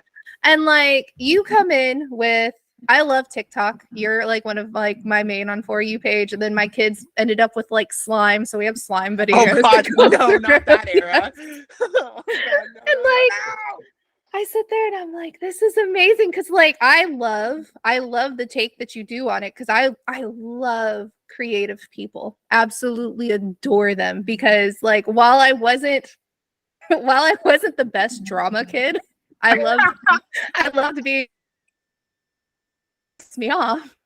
Right? Oh I got the little bit parts and stuff, but it's okay. Girl who takes deep breath number 3. Like I was Auntie M in the Wizard of Oz musical. And okay, you did it well, let me tell you. I remember getting into my drama class and I'm like, why are we doing I hate Western? And I'm supposed to be this little school kid. And I was like, I'm in ninth fucking grade. Not you walking in with like, I'm so sorry, but like if this ain't Rodgers and Hammerstein's, I don't want it. Like, we kept trying. We'd be like, let's do Grease. And she's like, no. And then we're like, Ed fucking White did Grease. And they have a smaller auditorium than we do. Like, we could have done it. Help me out here. How did you get into podcasting? So oddly enough, one of my greatest fears is actually public speaking. I would have never guessed that. Holy shit. It is my fear. Like I have gotten used to it now that I've led different groups at work. Like I do like ERG work, employee resource groups and stuff. So I usually have to run meetings. So like I've naturally gotten used to it, but I loved listening to podcasts. I love them. Whether they're funny, they're about horror films, they're just, stupid shooting shit. Like 30 Dirty and Dying is millennial based, and I love them so much. I want to check these out. Yes. Like when you look at their Instagram, they're sharing like the if your birth date was so and so, like NSYNC's coming out. They're hoping NSYNC comes on tour. Listen, if you're buying tickets for NSYNC and your birth year does not start with a 1, sit down. Actually, get on your hoverboard. Mm-hmm. Zip out of here. For us millennials, we're gonna get on our Heelys and go straight to the front of the line. Right. You know what's so bad is that. Well, it's kind of funny at the same time. The newer generations think that they're ahead of the game. And I saw my daughter came back with her best friend, which is my best friend's daughter. And my mom took them shopping. They came back. They went to Hot Topic of all places. And the 90s was literally steaming everywhere. And they're wearing like the little plaid skirts with like the mesh and stuff. And I was like, hold on. I was like, hold on, guys. I need to take a picture. And my friend's daughter's like, why? And I was like, I just got to entertain me, please. So I take the picture. I send it to my best friend. And I'm like, our daughters are literally reliving our childhood. Okay. So the thing is like, our 90s outfits were a complete fit, because now what I'm seeing is like everyone does the 90s outfit, but their face and hair look yassified. Right. And we didn't fucking have that, okay? No, we had Gwen Stefani, super thin eyebrows. Literally shaved, and then like you had to light the tip of the fucking marker and draw it on for more coverage. We also I'm seeing a lot of the chokers. The chokers, like those like plastic extendable ones. I saw these 2 girls inside a Safeway, and they had these like really like long kind of like what are those pants that just kind of flow outward? The bell bottoms? Not like. Or are you talking about like the Jinkos? Yeah, like the really like almost like parachute pants. Okay. Mm-hmm. And they were kind of like rocking the 90s fit, and they were like 17, 18. And I was like, do you know that was like. That was mine. That was mine. Also, you probably paid 8 times more for your outfit than the one I can just pull out of the closet. Do you remember when the Champion brand was like $6, $7, $8, and now it's like $50 for a sweater? Yes. And everyone's like, man, Y2K is coming back, and it's like it never left. It didn't. Like, no, we just got made fun of for it. All of these Gen Zers, they should be so thankful that we gave them an internet to adapt to. Right? Because the dial-up? fact that you and I are older than the internet. Yes. And the dial-up. Oh my God. Oh, the amount of arguments. My mom would be like, get off the internet. I have to call the cable company so I can pay the internet. Or my favorite is my personal favorite. This is my favorite. Like, I love doing like voices and like trying to emulate people. Mhm. My favorite is Mr. Movie Phone. I forgot about him. Where you Yes. had to call in To find then out all of the movie all of time. them. And if you typed in one wrong number for your zip code, or you pressed the wrong number for the theater that you thought you were at, or he would always do like the coming this summer. One man, two kittens, and not enough treats. Yes. Yeah. Like, oh my God. that. And I'm like, we used to live in such simpler times. Like, before I fed my cat or any of my friends' kids, I fed my Tamagotchi. Yes. That was that took big piles of poop everywhere on screen. That took shits. Like, I was like, damn. That's a man turd. That teach me how to re-regulate. And I was watching my freaking Tamagotchi. I'm like, what in the Jamie Lee Curtis, Dan and Activia are you eating? Right? Like, also, Jamie Lee Curtis sold us probiotic yogurt for 25 years. Oh, yeah. And we bought it. The itty bitty, what is it? Itty bitty yellow polka dot bikini? The itsy bitsy teeny weeny yellow polka dot bikini. That was part of it. So many. I also bring back, I have this thing with like just nostalgia toys. My favorite thing that I ever owned, I don't own it now because it broke. Sock 'em boppers. Yes. Dude. And if you got hit correctly, that hurt. If you got hit correctly. I had, what was it called? The Skip It. How's your ankle?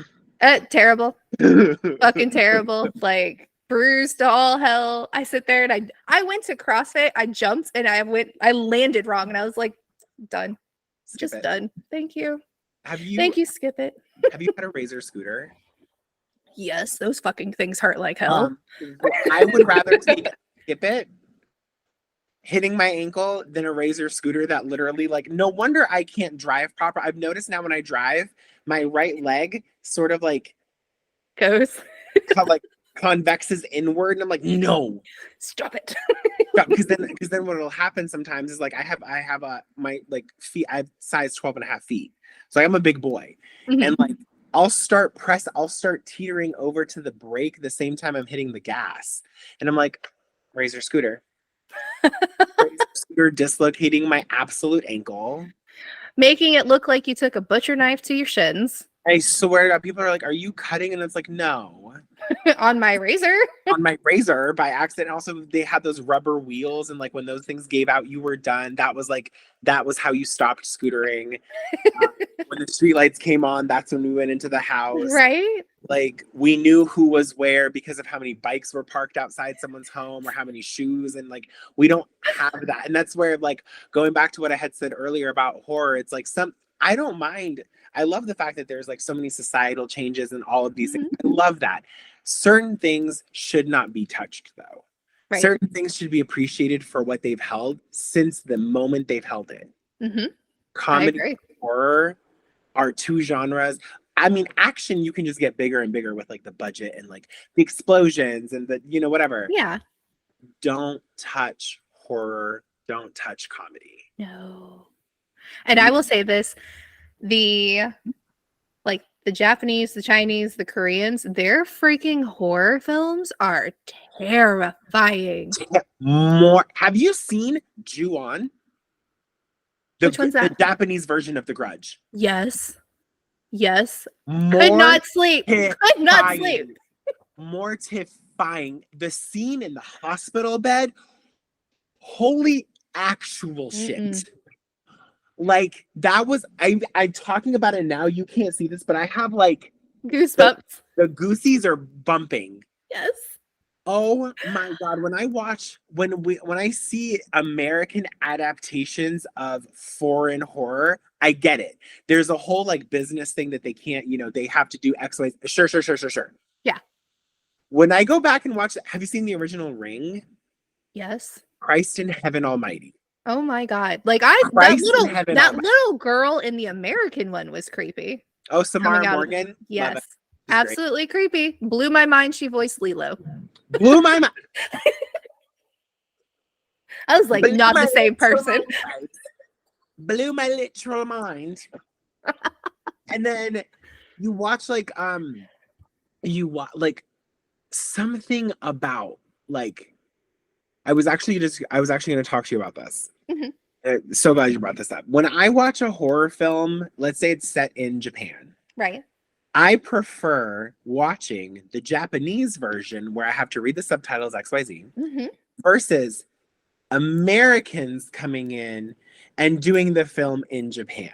Yes. The authenticity, and this is no disrespect to people who accept jobs in other countries or anything. I'm just saying, like, as a critic, as a movie viewer, goer, whatever you want to call it, there's something absolutely mortifying about having people of the place where the movie is set speaking the language, understanding the story. Mm-hmm. I don't think I got through Ju-on in one sitting. I think I had to break it up into 3 or 4. I think mine was 2. I think like I stopped because it was so scary. But the angles, right? The angles and the tactics that they use for like the jump scares, like their jump scares aren't even jumpy. It's like, no, they're scary. Yeah. They are just like the pros. Like my God. Oh my, they're found footage. Have you watched any of their found footage ones? I'm a bit of a pussy when it comes to that. So if and when you get Shudder, it gives you everything, all sorts. I mean, like Lugosi's Dracula, like it goes back, like it goes bippity boppity back. 1920s. You can find Old Frankenstein, Bride of Frankenstein, like all of it. When I tell you, they will also break it up into subgenres for you. Oh, kind of like found footage, slasher. Yep, and you can go and start scrolling through and find like tons of stuff. I should probably do that. Yeah. I should probably get Shudder. Shudder, yeah, especially for your smart friend, dumb friend. Yes. Oh. Yes. Okay. Like their found footage, there was one I watched and I don't remember. Everyone's been talking about it and I'm not going to try and butcher the name of it, but they go into an old rundown mental asylum. Immediately, let's not. Trying to. And they do good blending like the new age kind of thinking, because they were like, it's a YouTube group going to debunk whether or not the place is haunted. Okay, how old is this movie really quick? 2020s at least. Okay, so maybe because there was another movie that came out here about the similar situation where YouTubers go and explore an abandoned building. Yeah. But that had like Brock O'Hearn in it and all like G-list people. Not even the D-list. They got down to the G's. They were like, who's free? What you got on your table? People said yes. But it was so creepy because like it gave found footage, and it was funny because their whole intent of doing it, first the group, there was a few guys within the group that were trying to make like fake scare tactics. Stop. And then all of a sudden it starts ramping up. Hey, have you guys ever played that game called Cry Wolf? Oh my god, so cute. The gag is, if we go into something like that and someone tries to scare me, I'm either punching you or I'm killing you. It's one or the other. Exactly. And then I'm leaving. And then guess what? I'm out of here. But then, for the plot of the movie, it's going to be like, plot twist. Where's the exit? How do we get out? It's okay. So I will have to get Shudder. There was one that someone tagged me in, which, by the way, shout out to everyone who tags me in movies to watch. And also, I love the little like hint game I play on Facebook, not just because I want you guys to like play along, but then I get ideas. I'd be multi-sourcing my audience. There was one, it's on Tubi, something about a guy building a cardboard fort. It's like pretty recent. Huh. I got tagged in it and then I was like, oh, this looks interesting. So I watched the trailer. It's a guy literally builds a fort out of cardboard in his house, but when people go into it, all of a sudden they get smaller as the fort gets like bigger and you get like lost in it. Like a fucked up Alice in Wonderland? That are on the same line. Okay. So I think that's one of the ones we're gonna watch. I think tonight we're also gonna watch No One Will Save You. Oh, I'm dying to watch that one on Hulu. Oh my God. Dying to watch that. I think obviously that's gonna be, when the time comes for Smart. Mm-hmm. But so I did not know that this podcast episode was gonna be sponsored by me getting Shudder. So just kidding, it's not, but like excuse me, Shudder. We need some excuse me. We need to talk. Oh my gosh. I need to figure out how to like. Yeah, this is literally why all of this is going to be a full-time career at some point in like the next couple of weeks. Mm-hmm. That's so exciting. So excited because I want to do this. It's fun. And there's the horror group, like, and I call myself a horror head. Just because, I guess, I don't know. But like some of the best people that I've met. Some of the best people I've met talk about slashers and talk about all of this stuff. If you ever get a chance to come to Arizona, I will personally take you to a place called Terror Trader. Oh. And it's Halloween all the time. Oh my God. It's a store with independent merchants. So you're buying, like, you might be thinking you're buying from Terror Trader. You are technically, but you're buying from like a small business. Oh, that's awesome. They run a podcast as well. It's like Girl Beats the Podcast. Like search Terror Trader in Apple Podcasts and it'll be the one that with like a skull and a mullet. Okay. Recently discovered them. Didn't realize how close I lived to them. Yeah. Across the street is a bakery called Spooky Swirls, and they do Halloween themed bakery items that are gluten-free with a museum. Oh my God. So when you and the family decide to take a trip either to California and you come through Arizona, personally tell me and I will make sure we go to these places. Oh my God, I'm so excited. Like just to be able to like what I mean by that is like that community is so endearing and so loving. And I feel like, when you talk about pop stars, like people are like, oh yeah, Addison Rae is a better pop star than do it. People get into fights. Oh, absolutely. But you and I can be like, oh, I prefer Ghostface. Who do you love? Oh, why do you love them? Da-da-da. Oh yeah, it becomes such a conversational element. It's not like, who do you think would win in a fight, Ghostface or Freddy Krueger? Well, fucking Freddy, obviously, dumb bitch. Like, who do you think would win in a fight, Ghostface or like, I don't know. Oh my God, the Happy Death Day killer. That was, that was wild. That caused. And then like, didn't Happy Death Day come out in September? And then Spirit Halloween was like, hey, LOL, we have the mask. Yes. Was like, great. Like, I love the horror community so much. I've been a part of it from afar, slowly trying to get like not into it to be like one of the people that's just like, oh, there's another member of this, but it's like, I want to be the one to usher in horror and comedy together. Yes. By the way, when you get Shudder, it's called Deadstream. It's a horror comedy. Okay. Made by Shudder, where think of like Jeffree Star when he lost like his following for a while and how he had to come back and bring it all back up. All the YouTubers that go through that, they do something controversial. Oh, their apology video? Yeah. So this guy does an apology video. Well, he's like, well, I'm going to prove to you, I've changed my ways. So what does he do? He picks a haunted house to go stream in to figure out if it's haunted or not. That's why it's called Deadstream. Got it. Okay. Fantastic. I was watching it and I was like, I don't know how I feel about this. But it got funny, and then it had moments of like seriousness, and then it'd get funny again, and then it's so That's cheesy. The best horror movie though. Mm-hmm. The best horror movie, it actually blankets everything with comedy. Yes. And he Because does. you never fucking see the horror coming.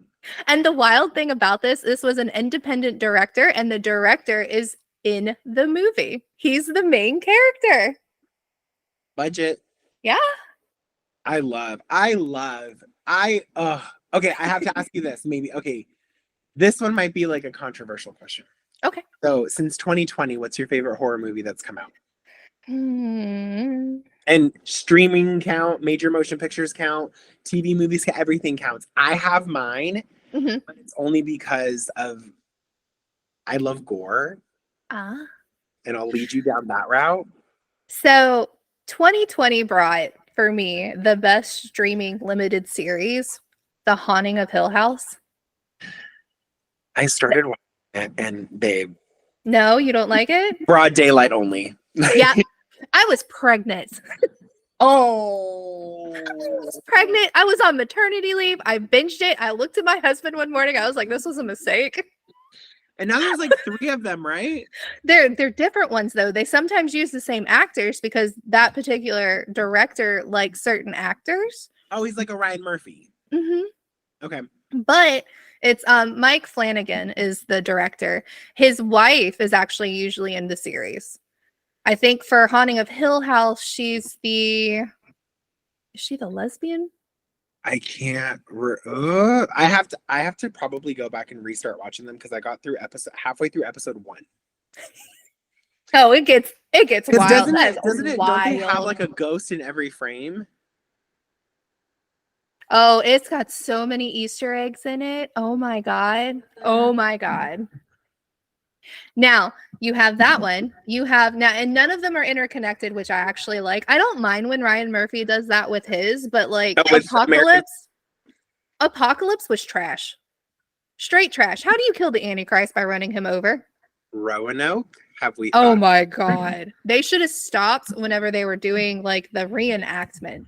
They should have never went with putting the reenactors and the actual people in together. And then once again, that's another one where you have hillbilly fucking inbreds as killers. They should have stopped at Hotel. Lady Gaga was amazing. Hotel was great. Yeah. I am not gonna lie. I want to see. I'm watching Delicate right now. Are you? How's She's good. Is she? Good. She does a good job. She does a good job. I feel like she was made for that role because she's probably embodying her mother. There are elements. There are so many elements of Kris Jenner in Siobhan. In Kim Kardashian's Siobhan, there are so many elements of Kris Jenner. It's hard to ignore, though. Mm-hmm. Actually, I think that what is today? Saturday. There's a new episode out right now. I'm gonna probably watch it after this. Oh, okay. But I will say that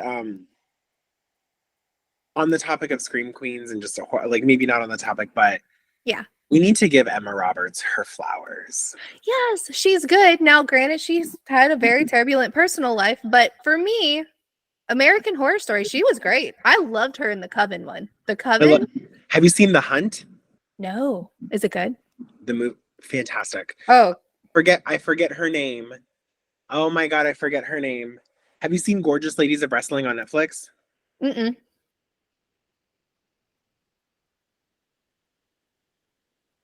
Okay, hold on. I have to like, who was the star of The Hunt? Betty Gilpin. Oh, okay. Betty Gilpin was just iconic. She was in The Hunt. She did Gorgeous Ladies of Wrestling. She's done but Emma Roberts was in that movie, and she gets killed in the first 10 minutes. But damn, I was like, they got Emma Roberts. And obviously with everything she's done with American Horror Story, everything she's done, like Scream 4, I mean, her being a ghost face. Yes. It was great. It was so fantastic. Oh, just at the end, that little twist. Yes. That was the one where I was like, wasn't expecting her. Mm-hmm. Wasn't it? Because usually it's like, like in the first one, you would almost assume Cindy's dad, but that didn't happen. And like, it's always someone related to Cindy or like to Cindy by proxy. Mm-hmm. But Emma Roberts, man. Wait, what's been going on in her personal life? So she dated like Evan, what is his name? Evan Peters. And then they had like the whole domestic fight. Oh yeah.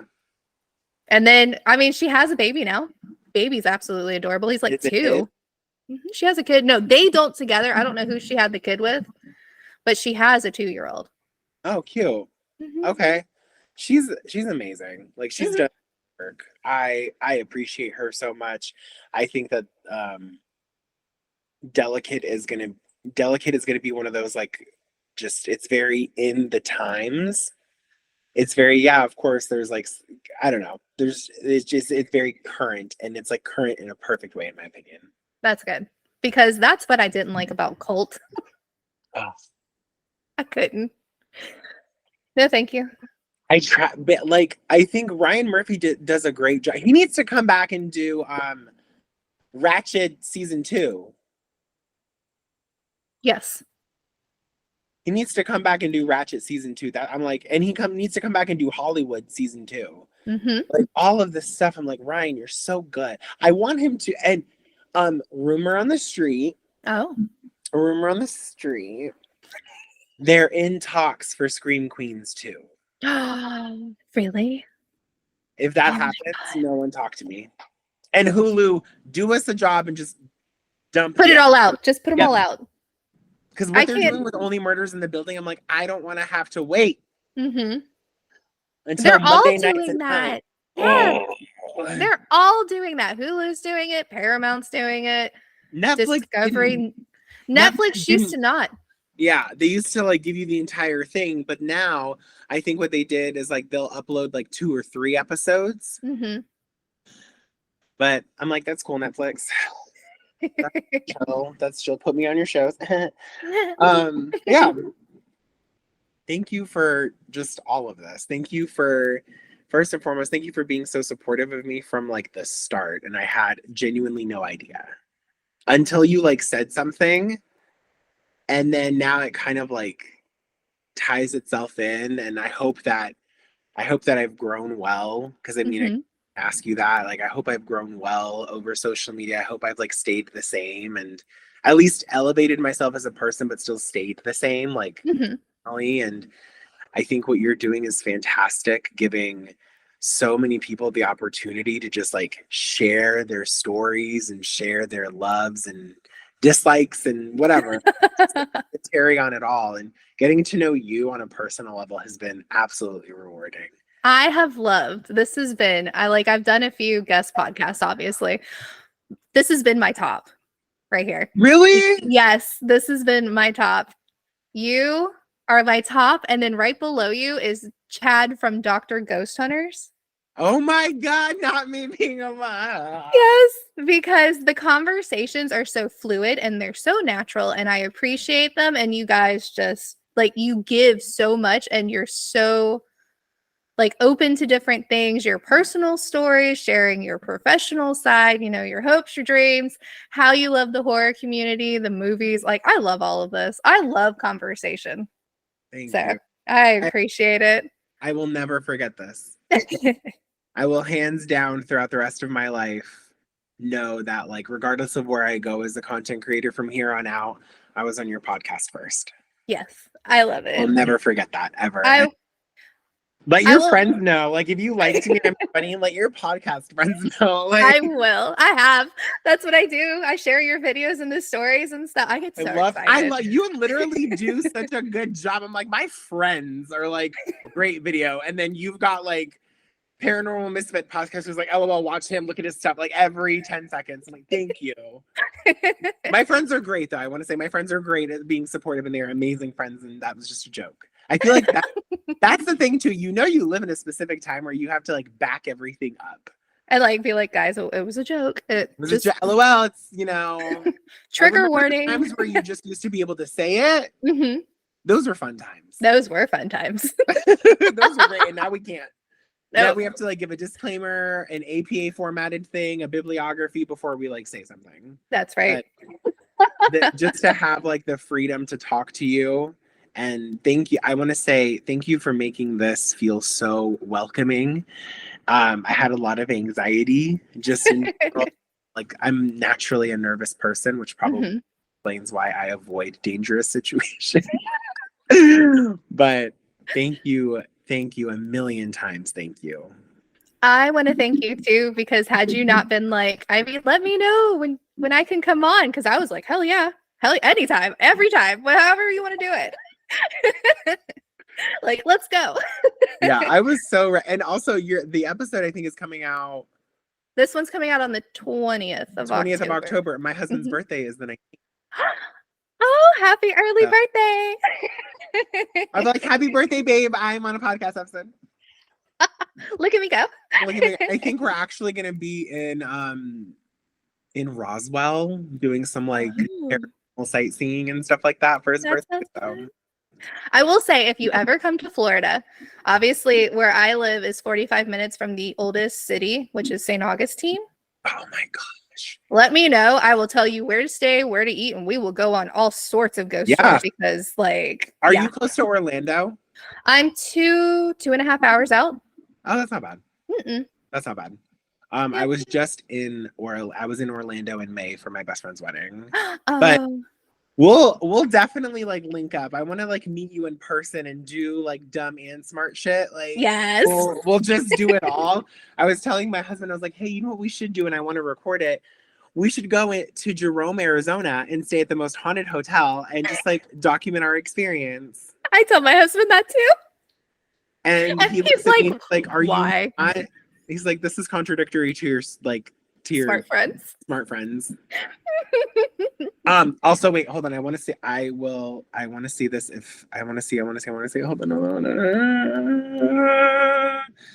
on. Is it not out yet? Which one?